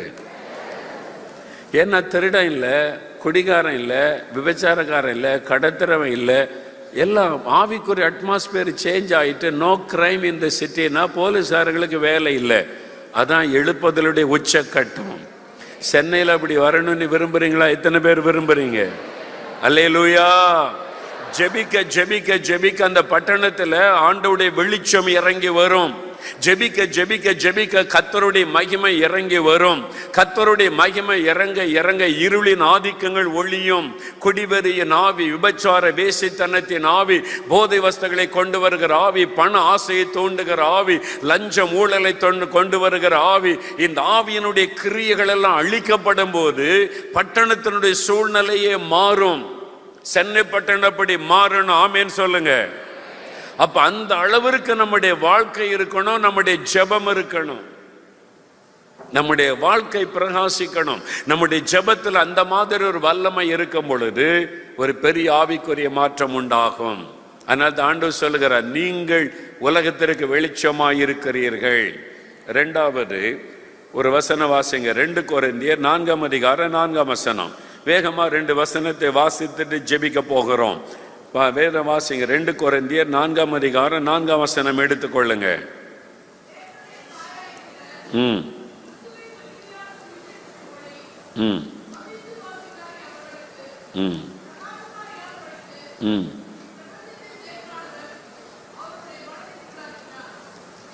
தேவனுடைய சாயலாயிருக்கிற கிறிஸ்துவின் மகிமையான சுவிசேஷத்தின் ஒளி. 2வது வசனம் சொல்லுகிறது, சுவிசேஷம் ஒரு வெளிச்சம். சுவிசேஷத்தின் ஒளி, சுவிசேஷம் அது ஒரு வெளிச்சம். சுவிசேஷத்தின் ஒளி அவர்களுக்கு பிரகாசமாய் இராதபடி சாத்தான் மனக்கண்ணை குருடாக்கினான். 2வது வெளிச்சம் சுவிசேஷம். சுவிசேஷத்தை நீங்க அறிவிக்க அறிவிக்க அறிவிக்க வெளிச்சம் பரவும். ஆமென் சொல்லுங்க. அல்லேலூயா. ஒரு காலத்தில் 70களின் ஆரம்பத்தில் முழிரவு ஜெபம் நடந்தது, பேரின்ப பெருவிழா நடந்தது. அந்த காலத்தில் இருந்த ஊழியம் இப்போ இல்லை. இப்போ ஆங்காங்கே 1-2 பேர் செய்கிறாங்க, சில பாஸ்டர்ஸ், சில சபைகள் அவங்க தான் செய்கிறாங்க. ஆனால் 70களின் ஆரம்பத்தில் பார்த்தீங்கன்னா எங்கே பார்த்தாலும் வசனம் அறிவிக்கப்படும், சுவிசேஷம் அறிவிக்கப்படும். ரயில்வே ஸ்டேஷனில், ஒரு பார்க்கில், ஒரு கடற்கரையில் எங்கே ஜனங்க கூடுறாங்களோ அங்கெல்லாம் பிரசங்கம் பண்ணி கொண்டே இருப்பாங்க, டாக்ஸ் கொடுத்து கொண்டே இருப்பாங்க. நான் ஒரு சமயம் சென்னையில் அந்த எலக்ட்ரிக் ட்ரெயின் வரக்கூடிய அந்த இடத்துல ஒரு இடத்துல இருந்து இறங்கி வருகிறேன். ஒரு ஆள் பாருங்க, அந்த ஸ்டேஷனில் ஜனங்க இறங்கி வருவாங்கல்ல, நடைமேடை, அது பக்கத்தில் ஒருத்தர் நின்று கொண்டா. போகிறவங்கெல்லாம் அதில் நின்று அவரை பார்த்துட்டு போனாங்க. என்னன்னு பார்க்குறேன், நானும் போய் பார்த்தா ஒரு சகோதரர் புக்கு வாசிக்கிட்டே நிற்கிறார். நல்ல கவனி, புக்கு வாசிக்கிட்டே நிற்கிறார். அப்போ எல்லாரும் ஏன் இவரை முறைச்சி பார்க்குறான்னு பார்த்தா கீழே அவர் கழுத்தில் ஒரு போர்டு தொங்க வச்சிருக்கிறார். அந்த போர்டில் என்ன எழுதியிருக்கு? வேத வசனம் எழுதியிருக்கிறார். அந்த போர்டில் ஒரு வசனம், தேவன் தம்முடைய ஒரே பேரான குமாரனை விசுவாசிக்கிறவன் எவனோ அவன் கெட்டு போகாமல் நித்திய ஜீவனை அடையும்படிக்கு அவரை தந்தருளி இவ்வளவாய் உலகத்தில் அன்பு. பின்னால் திரும்பி பார்த்தா பின்னால் ஒரு வசனம், அதுக்கு என்ன பேருன்னா சைலண்ட் காஸ்பல். என்ன பேரு? அந்த காலத்தில் அதெல்லாம் நடந்துச்சு. இப்போ நம்ம இப்போ கேள்விப்படுறோம்ல, அப்போ வசனம் எழுதி போட்டு முன்னாலே பின்னால் எழுதி போட்டு அவர் பாட்டில் புக்கு யாருக்கும் ஒன்றும் சொல்ல மாட்டார். அவர் பாட்டில் அவர் வாசிக்கிட்டே இருப்பார். வர்றவங்களாம் வசனத்தை வாசிக்கிட்டே போவாங்க. அந்த மாதிரிலாம் சுவிசேஷம் அறிவித்தாங்க. டான் ப்ரீச்சிங், அதிகாலையில் 4 மணி 5 மணிக்கு தெரு தெருவா பிரசனம், வசனம் சொல்லுவார், கர்த்தருடைய வசனம். நான் இப்போ பாடியில் இருந்தேன், நான் சொல்லியிருக்கிறேன். போய் நாங்கள் பாடி சர்ச்சில் 4-5 வாலிபர்கள் போய் ராத்திரி சர்ச்சிலே படுத்துருவோம். விடிய காலை 4 மணிக்கு எழும்பி நல்ல பல்லு விளக்கி ஃப்ரெஷ் ஆகிட்டு ஜெபம் பண்ணிட்டு நல்ல ஒரு 1.5 மணி நேரம் தெரு தெருவா வசனம் சொல்லுவோம். விடியற் காலையில் டான் ப்ரீச்சிங், அதிகாலையில் வசனம் 6 மணி 6:30 மணி வரைக்கும் வசனம் சொல்லுவார். கைப்பிரதி கொடுப்பார். தெரு தெருவா பிரசங்கம் பண்ணுவார். கடற்கரையில் பிரசங்கம், மூர் மார்க்கெட்டில் பிரசங்கம், எல்லா இடத்துலும் நானே பண்ணியிருக்கிறேன். இந்த மாதிரி கடற்கரையில், இந்த மின்ட்டில், எல்லா இடத்துலும். நான் மாத்திரம் இல்லை, நிறைய பேர் செய்வாங்க. அந்த காலத்தில் எங்கே போனாலும் யாராவது பிரசங்கம் பண்ணிக்கிட்டே இருப்பாங்க. இன்னைக்கு அதை பார்க்க முடியவில்லை. சுவிசேஷத்தின் ஒளி அப்படி பரவினது. இன்றைக்கு நம்ம எல்லாம் சர்ச்சுக்கு 2 மணி நேரம் வந்தாலே பெரிய ஊழியம் செய்யறேன்னு நினைக்கிறாங்க. ஊழியம் செய்றீங்களா? ஆமாங்க, 2 மணி நேரம் சர்ச்சுக்கு போறதில்ல, காணிக்கை எடுப்பேன். பிரதர், சர்ச்சில் போய் காணிக்கை எடுக்க பெரிய ஊழியம் செய்யறாங்களாம். காணிக்கை எடுப்பேன் பிரதர். எனக்கு ஊழியமே தர மாட்டேங்கிறாங்க. என்ன தர மாட்டேங்கிறாங்க? மைக் தர மாட்டேங்கிறாங்க. தந்தா தானே பாட்டு பாட முடியும். ஊழியம் என்ன? வெளியே போய் சுவிசேஷத்தை அறிவிக்கணும். அல்லேலூயா. சுவிசேஷத்தின் ஒளியை நீங்கள் பரவ செய்தா இந்த இருளின் ஆதிக்கங்கள் முடிவடையும். கொள்ள நோய் ஓய்ந்து போகும். இந்த இனி வரக்கூடிய தீமைகள் எல்லாம் ஒளிந்து போகும். இதெல்லாம் ஒளிய பண்ண ஒரே வழி, இந்த வெளிச்சத்தை நம்ம பரவ செய்யணும். சுவிசேஷம் என்கிற வெளிச்சத்தை பரவ செய்யணும். அப்பொழுது தானாக கொள்ள நோய் ஓய்ந்து விடும். ஆமேன் சொல்லுங்க. ஆமேன். ஆமா, நீங்க டெய்லி கையை கழுவி சோப்பு போடுறதுனால இந்த கொரோனா அழியாது. மாஸ்க் போட்டுக்கொண்டே போறதுனால கொரோனா அழியாது. ஆனா நீங்க சுவிசேஷ வசனத்தை பரவ செய்தா இந்த தீமையெல்லாம் ஒளிந்து போகும். இந்த வெளிச்சம் பரவ பரவ பரவ இருளின் கிரியைகள் முடக்கப்பட்டு விடும். சாத்தானுடைய திட்டங்கள் முடக்கப்பட்டு விடும். எல்லாரும் வெளிச்சம் வீசணும். ஒருவர் 2 பேர் அல்ல. எவ்வளவு அதிகமாக சுவிசேஷத்தை அறிவிக்க அறிவிக்க அறிவிக்க இருள் மாறும். இப்ப பாருங்களேன், இந்த 2 வருஷமா சுவிசேஷமே இல்லை, கூட்டமே நடத்த முடியல, பப்ளிக் மீட்டிங்கே கிடையாது. அந்த வசனத்தை பப்ளிக் மீட்டிங்ல சொல்ல சொல்ல சொல்லதான் அந்த வெளிச்சம், அந்த வசனத்தின் வெளிச்சம் மக்களுக்குள்ள பரவ பரவ இருளின் கிரியைகள் முடக்கப்பட்டு இருந்தது. சாத்தானுக்கு அது தெரியும். அதனால பாருங்க, இப்ப பப்ளிக் மீட்டிங்கே கிடையாது, சுவிசேஷம் அறிவிக்கிறதே கிடையாது. முன்னாலாவது கன்வென்ஷன் கூட்டம், அது இது அங்கங்க கூட்டம் நடந்து பிரசங்கம் நடந்துகிட்டே இருக்கு. சென்னையில் எவ்வளவு கூட்டம் நடக்கும். கடற்கரையில, தெருக்கள்ல ஒவ்வொரு சர்ச்சு கன்வென்ஷன் வைப்பாங்க, தெருக்கள்ல கூட்டம் வைப்பாங்க. வசனம் அறிவிக்கப்படும், பிரசங்கம் பண்ணப்படும். கர்த்தருடைய வசனம் அறிவிக்கப்பட அறிவிக்கப்பட காத்துல ஆண்டவருடைய வசனம் பரவி செல்லும். இருளின் ஆதிக்கங்கள் எல்லாம் அழிந்து கொண்டிருந்தது. ஆனா இப்போ காத்துல வேண்டாத வீடியோக்களும் ஆடியோக்களும் தான் பரவி கொண்டிருக்கிறது, நிரம்பி இருக்கிறது. நம்ம இனி வசனத்தை பரவ செய்யணும். ஆமென் சொல்லுங்க. அல்லேலூயா. அப்ப அந்த வெளிச்சம், சுவிசேஷம் என்கிற வெளிச்சம், எல்லாரும் சுவிசேஷத்தை அறிவிக்க வேண்டும். அந்த காலம் வந்து விட்டது. நீங்க போன வருஷத்துல சுவிசேஷம் அறிவிச்சிங்களா? நீங்களே கேள்வி கேட்டு பாரு, எத்தனை பேருக்கு அறிவிச்சீங்க? இந்த சுவிசேஷத்தின் வெளிச்சத்தை கொண்டு போனீங்களா? உங்க பக்கத்து தெரு, பக்கத்து வீடு, உங்க பக்கத்து கிராமம், எத்தனை பேருக்கு இந்த சுவிசேஷத்தை அறிவிக்கும்படி கடந்து போனீங்க? இந்த சுவிசேஷத்தின் வெளிச்சத்தை அந்த வீட்டுக்குள்ள கொண்டு போனீங்களா? இந்த வெளிச்சத்தை நீங்க பரவ செய்தா இருளின் ஆதிக்கங்கள் முடிவடையும். பஞ்சாபில் 1906 ஒரு எழுப்புதலுக்காக ஜான் ஹைட் என்கிற தெய்வ மனிதர் அமெரிக்காவில் வந்து இந்த மிஷினரி வந்து ஒரு பெரிய ஜெப மாநாடு நடத்தி எல்லா சபைகள் ஊழியக்காரங்களை ஒன்று கூட்டி எழுப்புதலுக்காக ஜெபிக்க வைத்தார். அவர் வந்து பிரேயிங் ஹைட் என்று அழைக்கப்பட்டார். ஜெபிக்கிற ஹைட், அவர் பெயர் ஹைட், ஜான் ஹைட். கடைசியில் அவர் ஜெபிக்கிற ஹைட் என்று அழைக்கப்பட்டார். மணிக்கணக்காக முழங்காலே நின்று ஜெபம் செய்வாராம். அவருடைய சரித்திரத்தை நான் வாசித்த போது ஒரு வருஷம் ஆண்டவரிடத்தில் கேட்டார், ஆண்டவரே இந்த வருஷம் 1906 என்று நினைக்கிறேன், தினம் எனக்கு ஒரு ஆத்மா வேணும், தினம் ஒரு ஆத்மா எனக்கு வேணும், நான் ரட்சிப்பை பற்றி சொல்லுவேன், ரட்சிக்கப்படணும், எனக்கு தினம் ஒரு ஆத்மா தாங்க அப்படின்னு மணிக்கணக்காக ஜெபம் செய்வாராம். அந்த வருஷ கடைசியில் பார்த்தா ஒரே வருஷத்துல 400 ஆத்மாக்களை தேவன் அவருக்கு கொடுத்து விட்டார். 400 ஆத்மாக்களை ரட்சிப்புகளை நடத்தி விட்டார். அல்லேலூயா சொல்லுங்க. அவர் கேட்டது தினம் ஒரு ஆத்மா, ஆனா தேவன் கொடுத்தது அதற்கும் அதிகமாய் 400 ஆத்மாக்கள். அவருக்கு ரொம்ப சந்தோஷம், 400 பேரை ரட்சிப்புகளை நடத்திட்டோமேன்னு சொல்லி அதுக்கு அடுத்த வருஷம் ஆண்டவர்கிட்ட கேட்டாராம், தினம் எனக்கு 2 ஆத்மா வேணும் ஆண்டவரே, எனக்கு தினம் 2 ஆத்மா கொடுங்க, 2 ஆத்மா கொடுங்கன்னு ஜெபம் செய்வாராம். அந்த வருஷத்துல 800க்கும் அதிகமான ஆத்மாக்களை ரட்சிப்புகளை நடத்தி இருக்கிறார் ஒரே வருஷத்துல. அதற்கு தினமும் 5 மணி நேரம் 6 மணி நேரம் முழங்கால நின்று ஜெபம் செய்வாராம். அவ்வளவு பாரத்தோட கூட அவர் சுவிசேஷத்தை அறிவித்து ரட்சிப்புகளை நடத்தி இருக்கிறார். இந்த 2022 ஆண்டவரே எனக்கு வீடு வேணும், வேலை நிரந்தரமாகணும், ஒரு பைக்கு வாங்கணும், பிள்ளைக்கு திருமணம் நடக்கணும், என் பிள்ளைக்கு கட்டார் இந்த வருஷத்துல குழந்தை செல்வம் தரணும், என்னென்னோ காரியத்துக்கெல்லாம் ஜெபம் பண்ணி இருக்கிறோம், ஆண்டவர்கிட்ட லிஸ்ட் வச்சிருக்கிறோம். நீங்க ஆண்டவர்கிட்ட எத்தனை ஆத்மா எனக்கு வேணும்னு கேட்டிருக்கிறீங்களா? யோசித்து பாருங்க. ஆண்டவரே எனக்கு ஆத்மா கொடுங்க, இந்த வருஷம் நான் ஒரு 5 ஆத்மாவை இந்த ரட்சிப்புகளை நடத்தணும், ஒரு 10 ஆத்மாவையாவது ரட்சிப்புகளை நடத்தணும் அப்படின்னு ஆண்டவர்கிட்ட கேட்டீங்களா? வீடு கேட்டால் தர்றாரு, பைக்கு கேட்டால் ஆண்டவர் தர்றாரு, என் கல்யாணத்துக்கு பொண்ணு மாப்பிள்ளை கூட ஆண்டவர் தந்துடுறாரு, கற்பத்தின் கனி கேட்டால் தந்துடுறாரு, குழந்தையே பிறக்காதுன்றவங்களுக்கு கூட தந்துடுறாரு. இதெல்லாம் தருகிற ஆண்டவர் ஒரு ஆத்மா தாங்கன்னு கேட்டால் தருவார தரமாட்டாரா?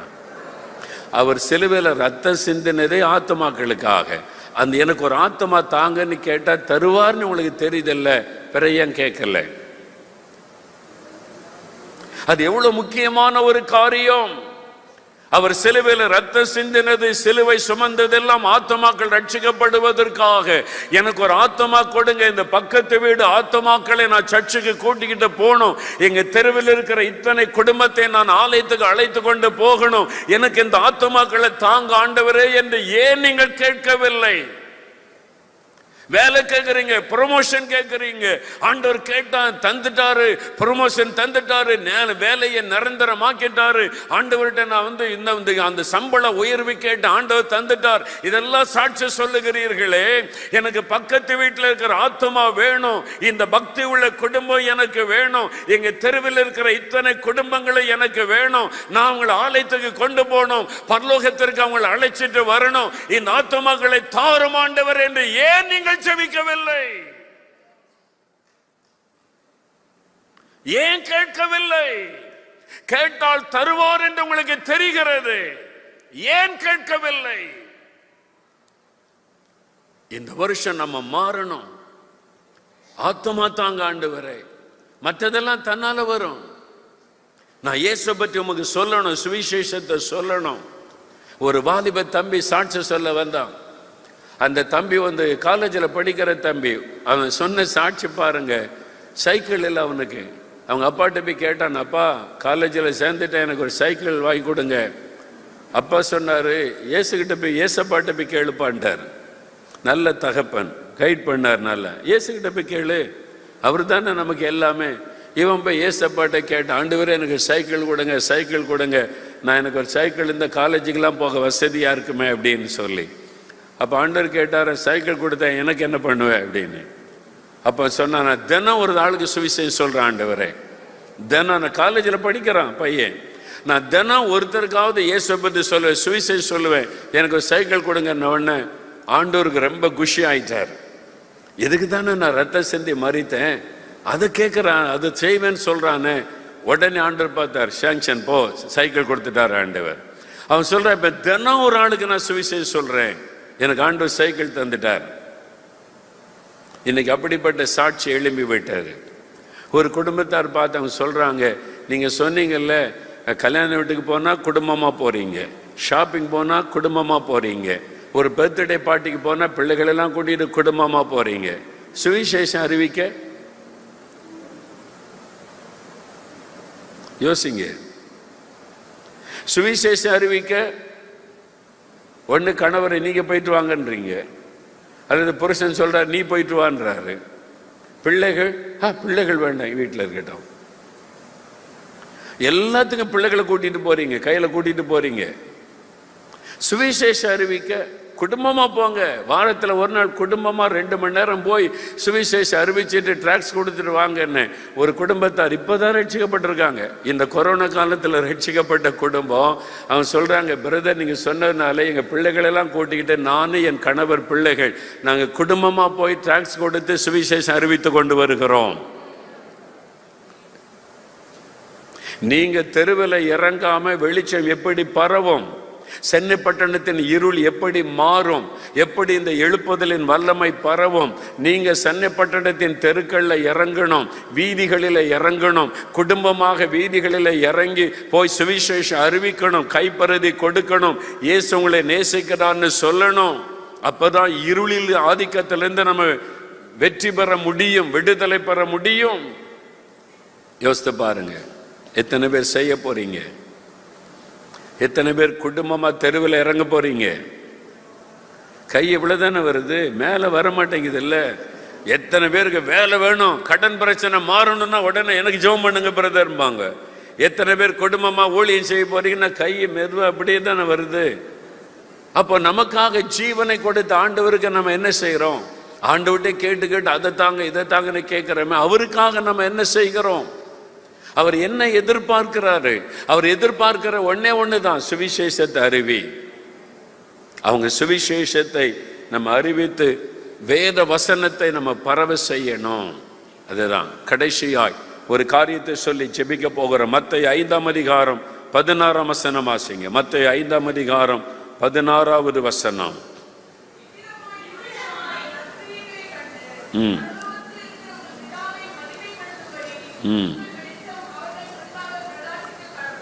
மனுஷர் உங்கள் நற்கிரியைகளை கண்டு, உங்களுடைய நற்செயல்களை கண்டு, நற்கிரியைகளை கண்டு பரலோகத்தின் தேவனாகிய கர்த்தரை மகிமைப்படுத்தும்படி, பிதாவை மகிமைப்படுத்தும்படி உங்களுடைய வெளிச்சம் அவர்கள் முன்பாக பிரகாசிக்க கடவது. உங்களுடைய வெளிச்சம், உங்களுடைய வெளிச்சம் பிரகாசிக்கணும், உங்களுடைய வாழ்க்கை பிரகாசிக்கணும், சுவிசேஷம் என்கிற வெளிச்சத்தை கொண்டு செல்லணும். 3வது நற்கிரியைகள் மூலமாய் உங்களுடைய வெளிச்சம் பரவணும் புறஜாதி மக்கள் மத்தியில். உங்களுடைய வெளிச்சம் அவர்களுக்கு முன்பாய் பிரகாசிக்க கடவது. நற்கிரியைகள் மூலமாய், நல்ல செயல்கள் மூலமாய், நற்கிரியைகள்.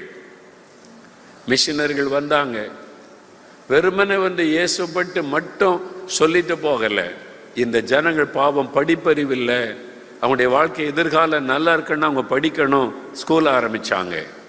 ஒரு வியாதி வந்தால் ரொம்ப கஷ்டப்படுறாங்க, மரிச்சு போயிடுறாங்க, இவங்களுடைய வாழ்க்கை பாதுகாக்கப்படணும், ஆஸ்பத்திரி ஆரம்பிச்சாங்க. மக்களுக்கு நற்கிரியைகளை செய்தாங்க. எபிரேயர் 13:16 சொல்லுகிறாரு, நன்மை செய்யவும் தான தர்மம் செய்யவும் மறவாதிருங்கள், இப்படிப்பட்ட பலிகள் மேல் தேவன் பிரியமாயிருக்கிறார். நன்மை செய்யுங்க, தர்மம் செய்யுங்க, நற்கிரியை செய்யுங்கன்னு வேதம் சொல்லுகிறாரு. அப்போஸ்தலர் 9ஆம் அதிகாரம் 36ஆம் வசனத்தில் ஆதி திருச்சபையில் எழுப்புதல் பரவி கொண்டிருந்த சமயம் யோப்பா பட்டணத்தில் எழுப்புதலுக்கு காரணமாயிருந்த ஒரு பெண், அவங்களை குறித்து வேதத்தில் எழுதப்பட்டிருக்கிறது பாருங்க. அப்போஸ்தலர் 9ஆம் அதிகாரம் 36 யோப்பா பட்டணத்தில் கிரேக்க பாஷையிலே தொற்காள் என்று அர்த்தம் கொள்ளும் தபித்தாள் என்ற பெயருடைய ஒரு சீஷை இருந்தாள்.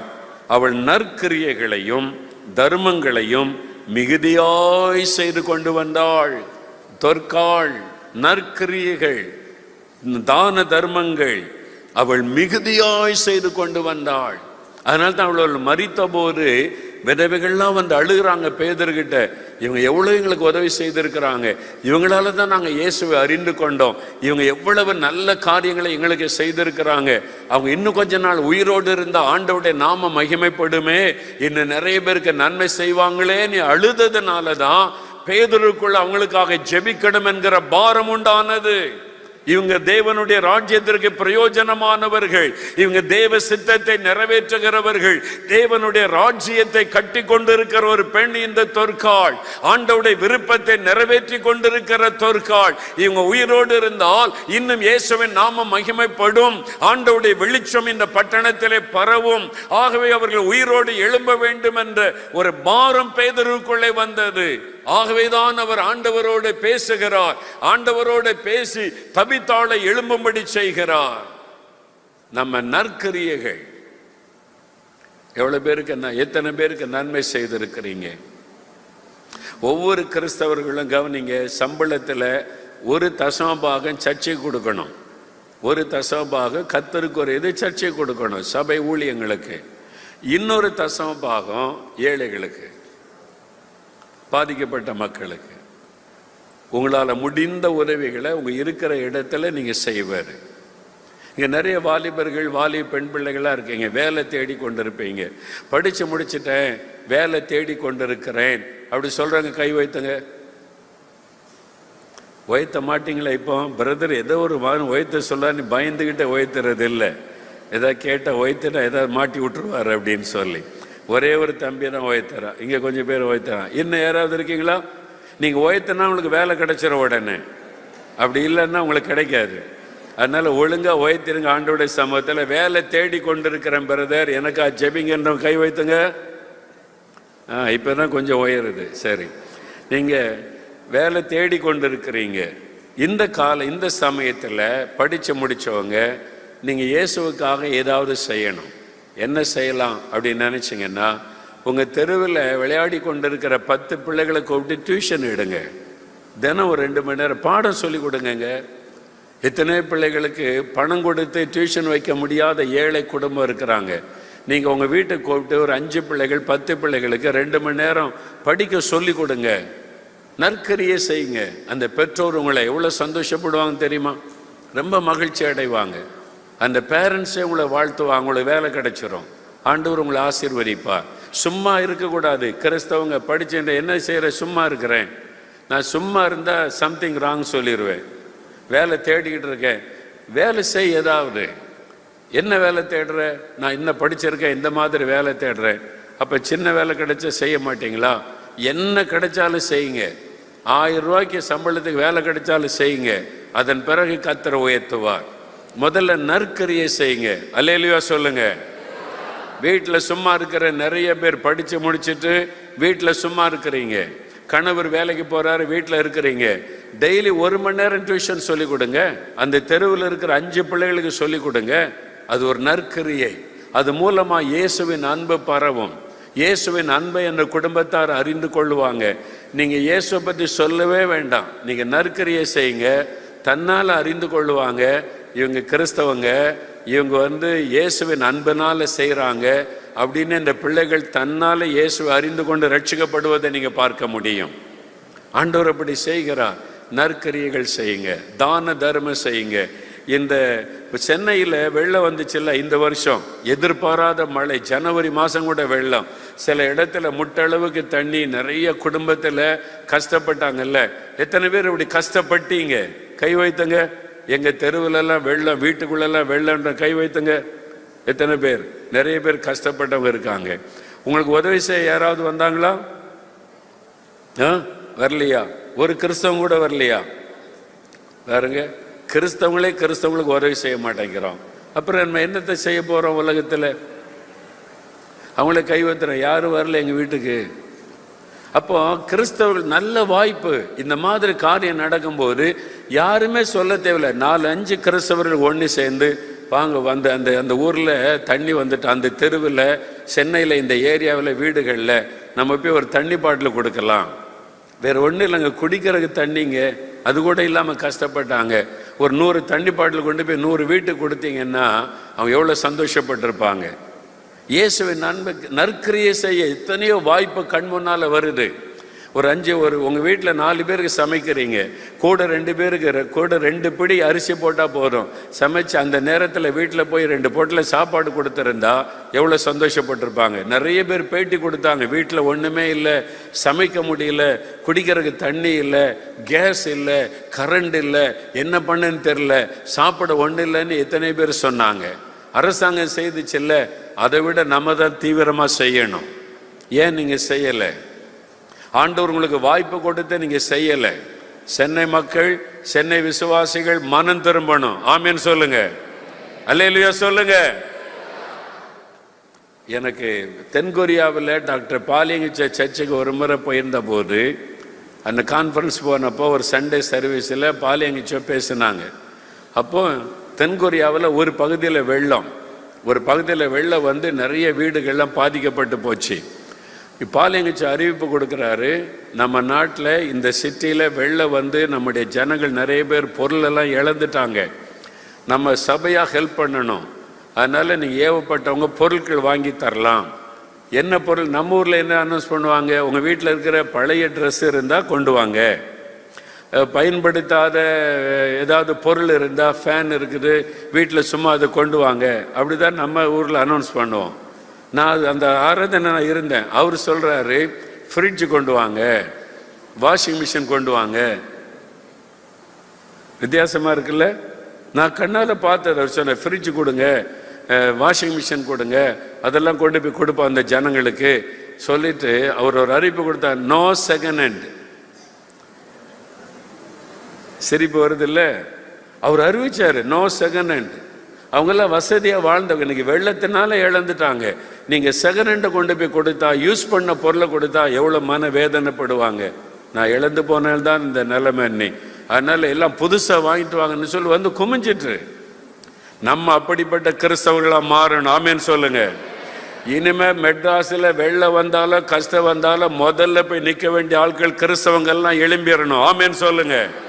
நாங்கள் வர்றோம் அப்படின்னு சொல்லி எழும்பணும். அல்லேலூயா சொல்லுங்க. என்ன வேணும் பொருள் நாங்க வாங்கி தரோம், நீங்க கஷ்டப்படாங்க. வெள்ளம் வடி வரைக்கும் நாங்க சாப்பாடு தர்றோம், வெள்ளம் வடி வரைக்கும் நாங்க தண்ணீர் கொண்டு வரோம். உங்களுக்கு என்ன வேணும்? கிறிஸ்தவங்க இறங்கி வேலை செய்யணும். ஆமேன்னு சொல்லுங்க. ஏதாவது ஒரு ஆபத்துனா நம்மளை தேடி வரணும், சபையை தேடி வரணும், அரசாங்க சபையை தேடி வரணும். உண்மையா இல்லையா? ஆமேன்னு சொல்லுங்க. அப்ப நற்கிரியைகள் மூலமா வெளிச்சத்தை பரவ செய்கிறோம். ஆண்டோடைய பெரிய கிருபை பாருங்க. எங்க ஏரியாவில் வெள்ளம் வந்தாலோ பாதிப்பு வந்தாலோ கலெக்டர் முதற்கொண்டு எங்களுக்கு தான் முதல் செய்தி அனுப்புவார். உண்மையில் அது வந்து கர்த்தருடைய நான் மகிமையாக சொல்றேன். கலெக்டர் கூட நீங்க பிரதர்கிட்ட போய் சொல்லுங்க, இந்த பகுதி மக்களுக்கு இந்த உதவி வேணும் கேளுங்க. போலீஸ் டிபார்ட்மெண்ட் ஆட்கள், கவர்மெண்ட் ஆபீசர்ஸ் எல்லாம் முதல்ல நம்மகிட்ட வருவாங்க. விவசாயிகளுக்கு இவங்களுக்கு உதவி செய்யணும், ஓகே என்ன செய்யணும் செஞ்சிருவோம், இவ்வளோ பேருக்கு சாப்பாடு கொடுக்கணும் செஞ்சிருவோம், இவ்வளோ பேருக்கு இந்த உதவி செய்யணும் செஞ்சிருவோம். அதனால ஆண்டவருடைய வெளிச்சம் பரவுகிறது. அல்லேலூயா சொல்லுங்க, அல்லேலூயா சொல்லுங்க. ஆண்டவருடைய வெளிச்சத்தை பரவ செய்கிற நற்கிரியைகள் மூலமாய். அதனால எல்லாருமே ஆண்டவருடைய நாமத்தை இவங்க அறிந்து கொள்ளும்படிக்கு ஆண்டவர் செய்கிறார். நீங்க இனிமேல் சென்னை பட்டணத்தில் ஒரு பிரச்சனை வந்தா அத்தனை கிறிஸ்தவர்களும் தெருவில் இறங்கி போய் உதவி செய்யணும். ஆமேன்னு சொல்லுங்க. வாயை திறக்க மாட்டேங்கிறீங்க. நாங்க செலவு பண்ணி பழக்கம் கிடையாது, ஆண்டவர்கிட்ட கேட்டு கேட்டு வாங்கி தான் பழக்கம். வாங்குவதை பார்க்கல, கொடுப்பதே பாக்கியம். அதனால இனிமே நற்கிரியைகள் மூலமா இயேசுவுடைய வெளிச்சத்தை நம்ம பரவ செய்ய வேண்டும். அல்லேலூயா. நிறைய சபைகள் செய்கிறாங்க. இப்போ நிறைய சபைகளில், நிறைய சர்ச்சஸில், தமிழ்நாட்டில் பல இடத்துல சாப்பாடு செஞ்சு உணவில்லாத ஆளுகளுக்கு போய் ஒருவேளை உணவு கொடுக்குறாங்க. தெரியுமா உங்களுக்கு? பாண்டிச்சேரியில் ஒரு பெண்டிகா சர்ச்சை செய்கிறாங்க. தமிழ்நாட்டில் சில மாவட்டத்தில் சிட்டியில் இருக்கிற சில சபைகளில் அந்த பாஸ்டர்மார்கள் சமையல் பண்ணி பொட்டலம் போட்டு 50-100 பொட்டலம் போட்டு தெருக்களில் போய் சாப்பாடு இல்லாமல் படுத்து கிடக்கிறவங்களை தட்டி எழுப்பி சாப்பாடு கொடுக்குறாங்க. இது ஆரம்பித்து விட்டாரு. எல்லா சபையும் செய்ய ஆரம்பிச்சா தமிழ்நாட்டில் ஒரு ஆள் கூட பட்டினியோட படுக்க போகாது. சபைகள் மாத்திரம் எழும்பினாலே போது தமிழ்நாட்டில் இருக்கிற எல்லாருக்கும் ஆகாரம் கொடுக்க முடியும். ஆமேன் சொல்லுங்க. அந்த சாட்சி வர வேண்டும். அதனால நற்கிரியைகள் செய்யணும். ஆண்டவரே நான் என்ன செய்யட்டும்னு கேளுங்க. ஒவ்வொருவரும் நான் என்ன நற்கிரியை செய்வது, நான் ஏதாவது நற்கிரியை செய்யணும். சபையில் அறிவிப்பு கொடுத்தா உடனே வந்து நிற்கணும். சர்ச்சில் சொல்கிறாங்க வாங்க இந்த மக்களுக்கு உதவி செய்யணும்னு சொன்னால் நீங்கள் உடனே வந்துடணும். என்ன செய்யணும் பாஸ்டர்? நாங்கள் செய்கிறோம், எங்களை அனுப்புங்க, நாங்கள் செய்கிறோம். எவ்வளோ பணம் வேணும், அரிசி வேணுமா, பருப்பு வேணுமா, நாங்கள் வாங்கி தர்றோம். அந்த மாதிரி வந்துடணும். நம்ம எல்லாரும் சேர்ந்தபடி செய்யும்போது ஆண்டவருடைய வெளிச்சம் பரவும். அந்த வெளிச்சம் பரவினால் இந்த தீமையாக இருள் அழிந்து போகும். அல்லேலூயா சொல்லுங்க. எல்லாரும் எழுந்து நிற்போம். எல்லாம் எழுந்து நிற்போம். ஜெபம் பண்ணி நான் முடிக்க போகிறோம். 3 காரியங்கள் ஆண்டவர் நமக்கு சொல்லி இருக்கிறார். ஒன்று, நீங்கள் இந்த உலகத்திற்கு வெளிச்சம், நீ ஒளி வீசணும், நீ வெளிச்சமா இருக்கணும். நம்ம எல்லாரும் சொல்லணும், ஆண்டவரே நான் வெளிச்சமா இருக்கணும். என் இருக்கிற பகுதியில், எங்க தெருவில், எங்க கிராமத்தில், எங்க ஏரியாவில், நான் வேலை செய்கிற இடத்துல என்னை பார்க்கிறவங்க இயேசுவை பார்க்கணும். நான் இயேசுவை வெளிப்படுத்தணும். நான் எப்பவுமே சந்தோஷமா இருக்கணும், மன மகிழ்ச்சியா இருக்கணும். நான் இனிமேல் துக்கத்தோடு இருக்கக்கூடாது. இயேசு சந்தோஷம் கொடுக்கிற ஆண்டவர், சமாதானம் கொடுக்கிற ஆண்டவர் என்று எல்லாருக்கும் நான் வெளிப்படுத்தும்படி நான் வெளிச்சமா இருக்கணும். ஆண்டவரே அதற்கு என்னை ஒப்பு கொடுக்கிறேன் என்று சொல்லணும்.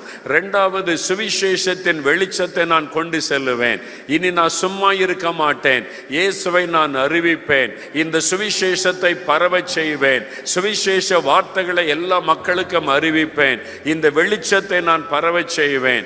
3வது, நற்கிரியைகள் மூலமாய் இந்த வெளிச்சத்தை நான் பரவச் செய்வேன். ஆண்டவரே நான் நல்ல காரியத்தை செய்வேன். தேவை உள்ள மக்களுக்கு உதவி செய்வேன். பாதிக்கப்பட்ட மக்களுக்கு உதவி செய்வேன். என்னை அதற்கு அர்ப்பணித்துக் கொள்ளுகிறேன். அப்படி சொல்றவங்க மாத்திரம் வலதுகரம் உயர்த்தி ஒரு நிமிடம் ஜெபம் பண்ணுங்க. ஜெபம் பண்ணுங்க, ஜெபம் பண்ணுங்க. எல்லாம் வாய் திறந்து அப்படியே ஜெபம் பண்ணுங்க. ஆண்டவரே என்னை நான் ஒப்பு கொடுக்கிறேன்.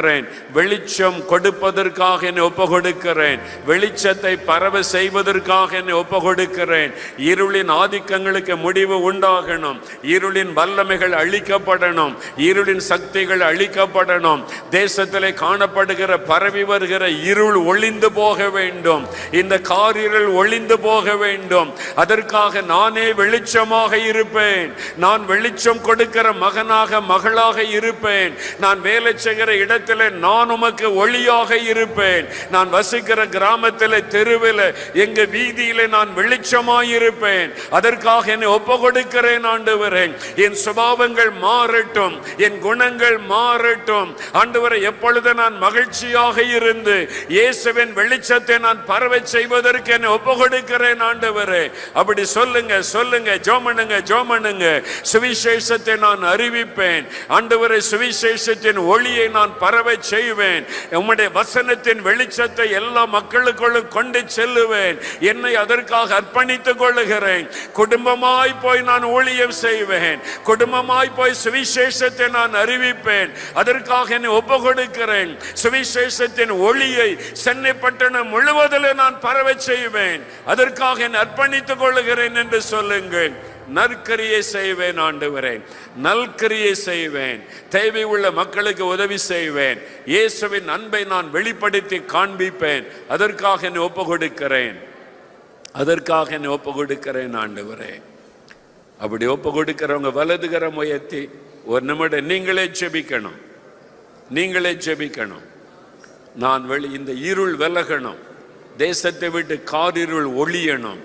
கர்த்தருடைய வெளிச்சம் இந்த பட்டணத்தில் பிரகாசிக்கணும். சென்னை பட்டணமே பிரகாசிக்கணும். இங்க இருக்கிற அத்தனை கிறிஸ்தவர்களை ஒளி வீச ஆரம்பிச்சா சென்னைக்குள்ள இருளின் ஆதிக்கம் செயல்படவே செயல்படாது.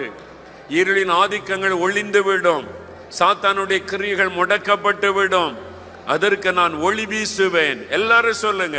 அவங்கவுங்க சென்னை பட்டணம் முழுதும் இருக்கிற அத்தனை கிறிஸ்தவர்களை ஒளி வீச ஆரம்பித்தால் சென்னையில் இருக்கிற இருளின் ஆதிக்கங்கள் ஒளிந்து போகும். நீங்களே ஜெபம் பண்ணுங்க. ஜெபம் பண்ணுங்க, ஆண்டவரோட பேசுங்க. நான் ஒளி வீசணும் ஆண்டவரே, வெளிச்சம் கொடுக்கணும். தேங்க்யூ லார்ட், உமக்கு நன்றி. Yes Lord, yes Lord, amen Lord,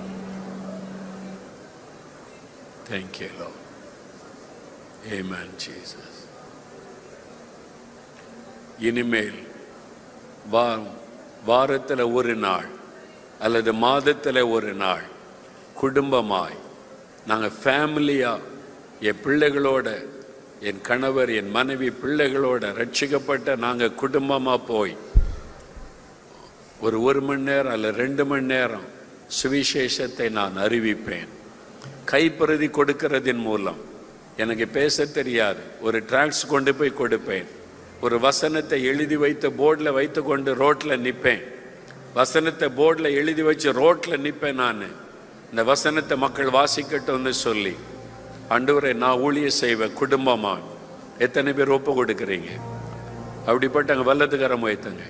எத்தனை பேர் ஒப்பு கொடுக்குறீங்க? இன்னைக்கு ஒரு தீர்மானம், ஆண்டவரே நாங்கள் இனி குடும்பமாக சுவிசேஷத்தை அறிவிப்போம், இயேசுவை மற்றவர்களுக்கு சொல்லுவோம். கைப்பிரதி கொடுக்கிறதின் மூலமாய், ஒரு வசன போர்டு வைத்து கொண்டு வசனத்தை சொல்லுவதன் மூலமாய், ஒரு தெருவில் போய் இயேசுவுடைய சுவிசேஷத்தை அறிவிப்பதின் மூலம் ஆண்டவர் உங்களை பார்த்து சந்தோஷப்படுகிறார். என்னால் அதுதான் அவருடைய விருப்பம். எல்லாரும் சுவிசேஷத்தை அறிவிக்கணும். இனி சென்னை பட்டணத்தில் இருளின் ஆதிக்கம் ஒழிய போகிறது, இருளின் கிரியைகள் அழிக்கப்பட போகிறது. சுவிசேஷத்தின் ஒளி பட்டணத்தையே மறுரூபப்படுத்த போகிறது. இயேசுவின் வெளிச்சம், சுவிசேஷத்தின் வெளிச்சம் சென்னை பட்டணத்தை மறுரூபப்படுத்த போகிறது. இந்த எழுப்புதல் அக்கினி பரவ போகிறது உங்கள் மூலமாக. அப்படியே கரமுயத்தின் ஆண்டவருடைய பிள்ளைகள் ஆண்டவரை ஸ்தோத்தரித்து ஜெபம் பண்ணுங்க. தகப்பனே, இத்தனை பேர் கரமுயத்தை சுவிசேஷத்தின் ஒளியை பரவ செய்வதற்கு அர்ப்பணித்திருக்கிறாங்கப்பா. இப்பொழுது யார் என் காரியமாய் போவார்கள்? யார் என் காரியமாய் போவார்கள்? யார் என் வார்த்தைகளை சுமந்து போவார்கள்? யார் சுவிசேஷத்தை அறிவிப்பார்கள் என்று ஏக்கத்தோடு இருக்கிற தேவனே, இத்தனை பேர் தங்களை அர்ப்பணித்திருக்கிறார்கள். இவர்களை ஆவியானவர் பலப்படுத்துவீராக, இவர்களை வல்லமைப்படுத்துவீராக, இவர்களை பயன்படுத்துவீராக. இவர்கள் மூலமாய் வெளிச்சம் பரவுவதாக. இவர்கள் மூலமாய் சுவிசேஷத்தின் வெளிச்சம் சென்னை பட்டணம் முழுவதிலும் பரவுவதாக. இருள் விலகுவதாக, இருள் விலகுவதாக. இந்த வெளிச்சம் பரவட்டும். உம்முடைய பிள்ளைகளை வல்லமைப்படுத்தி பயன்படுத்தும். அதற்காக ஒப்பு கொடுத்து நாங்கள் செபிக்கிறோம். கர்த்தர் ஜெபத்தை கேட்டதற்காக உமக்கு ஸ்தோத்திரம், உமக்கு ஸ்தோத்திரம், உமக்கு ஸ்தோத்திரம். கடைசியா ஒரு காரியத்திற்கு ஜெபிக்கும்படி ஆவியானவர் ஏவுகிறார். இவங்க ஒளி வீச கூடாதபடி, எழுந்து பிரகாசிக்க கூடாதபடி சாத்தான் சிலருடைய வாழ்க்கையிலே சில அடிமைத்தனத்தை கொண்டு வந்து முடக்கி வைத்திருக்கிறான். அதற்காக ஜெபம் பண்ணி என்று ஆவியானவர் சொல்லுகிறார். ஒன்று பயம், சிலருக்குள்ள காரணமில்லாத பயம், சிலருக்குள்ள மரண பயம். இதனால ஜெபிக்க முடியல, சந்தோஷமா இருக்க முடியல, எப்பொழுதும் ஒரு பயம். அந்த பயத்தின் ஆவி சிலரை அடிமைப்படுத்தி நீங்கள் பிரகாசிக்க முடியாதபடி அது உங்களை கீழே இழுத்து கொண்டே இருக்கிறாரு. இன்னொரு சிலருக்கு சோர்வு, சோர்பின் ஆவி. ஜோமணி பார்த்துட்ட ஒன்று நடக்கலை. சோர்வு என்கிற ஆயுதத்தை சாத்தான் பயன்படுத்தி சிலரை முடக்கி வைத்திருக்கிறான். ஆண்டவர் இன்றைக்கு அதில் விடுதலை கொடுக்க போகிறார். சிலருடைய கவனிங்க, சிலருக்கு பலவீனத்தின் ஆவி உங்களுடைய சரீரத்தை தாக்கி நீங்கள் ஜெபிக்க முடியாதபடி, முழங்கால் படியிட முடியாதபடி உங்களுடைய சரீரத்தை பலவீனப்படுத்தி உங்களை முடக்கி வைத்திருக்கிறான். இன்றைக்கு அந்த கட்டுகள் அறுக்கப்பட போகிறது. ஆண்டவர் அதில் விடுதலை தரப்போகிறார். ஆவியானவர் சொல்லுகிறார், இன்னும் சிலருக்கு லௌகீக கவலை பாரமாய் உங்களை அழுத்துகிறாரு. கடன் பிரச்சனை, பிள்ளைகளுடைய படிப்பின் காரியம், பண தேவைகள், லௌகீக கவலைகள், அது பாரம் உங்களை அப்படியே இழுக்கிறது. நீங்க எழும்பி பிரகாசிக்க முடியாதபடி அந்த கவலைகள், எப்படித்தாலும் கவலை கவலை கவலை. இதுக்கு என்ன பண்ண, அதுக்கு என்ன பண்ண, இதுக்கு என்ன செய்யறது, கடன்காரங்க, இந்த மாதிரி கவலை. ஆண்டவர் சொல்லுகிறார், என் பிள்ளைகள் ஒளி வீச கூடாதபடி முடக்கி வைத்திருக்கிற சாத்தானுடைய இந்த கட்டுகள் இன்றைக்கு அறுக்கப்பட வேண்டும். பயங்கள் விலக வேண்டும், சோர்வு விலக வேண்டும், பலவீனத்தின் கட்டுகள் அறுக்கப்பட வேண்டும், இந்த லௌகீக கவலைகள் எல்லாம் மாற வேண்டும். இன்று முதல் அவருடைய ஆவிக்குரிய வாழ்க்கை மாற வேண்டும். அதற்கு தான் ஆண்டவர் நம்மத்தில் இன்னைக்கு பலமாய் தம் ஆவியை ஊற்ற போகிறார். இது ஒரு விடுதலையின் நேரம். இது நீங்கள் விடுதலை பெற்றுக் கொள்ளுகிற நேரம். நீங்கள் எழுந்து பிரகாசிக்க கூடாதபடி உங்களை முடக்கி வைத்திருக்கிற சாத்தானுடைய கட்டுகள் அறுக்கப்படுகிற ஒரு நேரம். பயத்தின் ஆவி விலக போகிறது, பலவீனப்படுத்துகிற ஆவி விலக போகிறது, சோர்வின் ஆவிகள் விலக போகிறது. இந்த கவலையை கொண்டு வந்து முடக்கி இருக்கிற சாத்தானுடைய கிரியைகள் இன்றைக்கு அழிக்கப்பட போகிறது. ஆண்டவருடைய வல்லமை இறங்கி கொண்டிருக்கிறது. தகப்பனே, உம்முடைய வார்த்தையின்படி இவர்களுக்காக நான் ஜெபிக்கிறேன். உம்முடைய வார்த்தையின்படி நான் இப்பொழுது ஜெபம் பண்ணுகிறேன். ஹல்லேலூயா, ஹல்லேலூயா, ஹல்லேலூயா. உண்மையாகவே இந்த மாதிரி ஒரு பாரம் என்னை அழுத்துகிறது.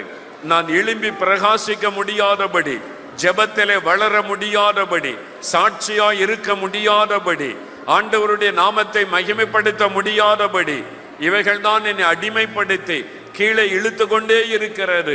என்னால் எழும்பி வர முடியவில்லை. எனக்கு ஒரு விடுதலை வேண்டும். இந்த பயத்திலிருந்து, சோர்விலிருந்து, இந்த பலவீனத்திலிருந்து, இந்த கவலையிலிருந்து விடுதலை வேண்டும். அப்படி சொல்றவங்க வலதுகரம் உயர்த்துங்க. அவங்க மாத்திரம் வலதுகரம் உயர்த்துங்க. ஆவியானவர் சொல்லுகிறார், ஆவியானவர் எங்கோ அங்கே விடுதலை. இப்பொழுது ஆண்டவருடைய வல்லம் உங்க மேல இறங்கும் பொழுது கட்டுகள் அறுக்கப்படும், பயங்கள் தானாக விலகி போகும், பயத்தின் ஆவிகள் விலகும், சோர்வின் ஆவிகள் விலகும், பலவீனப்படுத்துகிற ஆவிகள் உங்களுடைய சரீரத்தை பலவீனப்படுத்தி வியாதியின் கட்டுக்குள்ளே வைத்திருக்கிற ஆவிகள் விலகும். தீர்க்க முடியாத வியாதிகள் இன்றைக்கு விலகும், உங்களுடைய கவலைகள் விலகும். அதற்காக ஆண்டவருடைய வல்லமை இறங்கி கொண்டிருக்கிறது.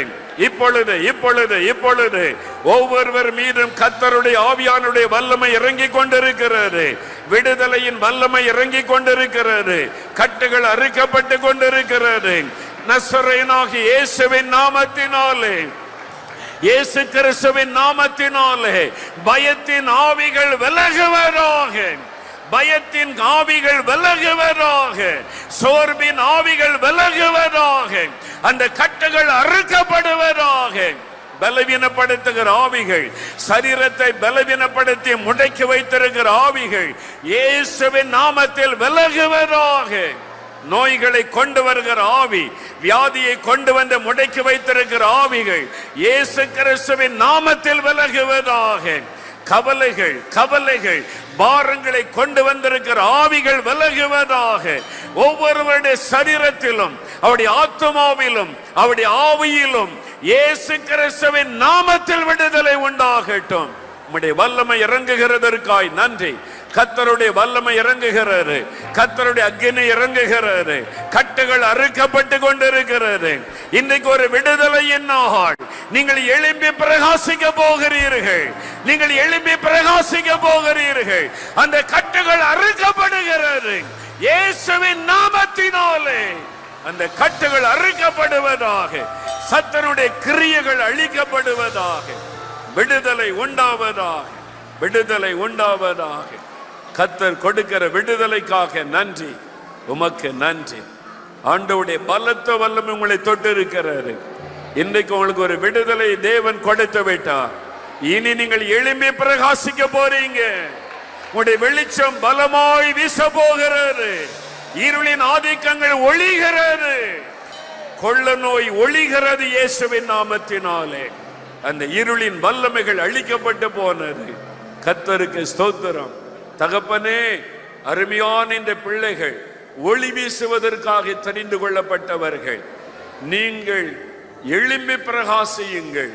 கர்த்தருடைய ஒளி வந்தது என்ற வார்த்தையின்படி இனிமேல் இந்த பட்டணத்திலே இருளின் ஆதிக்கங்கள் முடக்கப்படுகிறதற்காய் ஸ்தோத்திரம், அழிக்கப்பட போகிறதற்காய் ஸ்தோத்திரம். உம்முடைய பிள்ளைகள் எழுந்து பிரகாசிக்க போகிறதற்காய் ஸ்தோத்திரம். தடைகளை எல்லாம் கர்த்தர் உடைத்து போட்டு அன்பிற்காக ஸ்தோத்திரம், ஸ்தோத்திரம், ஸ்தோத்திரம். உமக்கே மகிமை செலுத்துகிறோம்.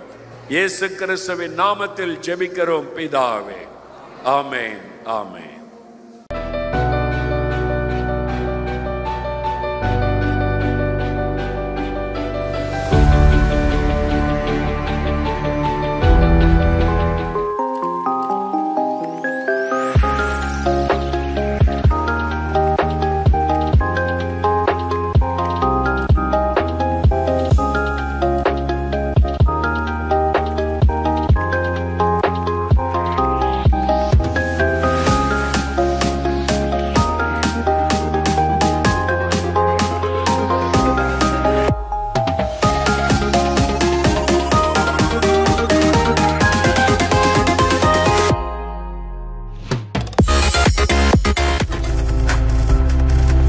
நீங்கள் பார்த்துக் கொண்டிருப்பது உங்கள் ஜாய் டிவி. உங்கள் துக்கம் சந்தோஷமாய் மாறும்.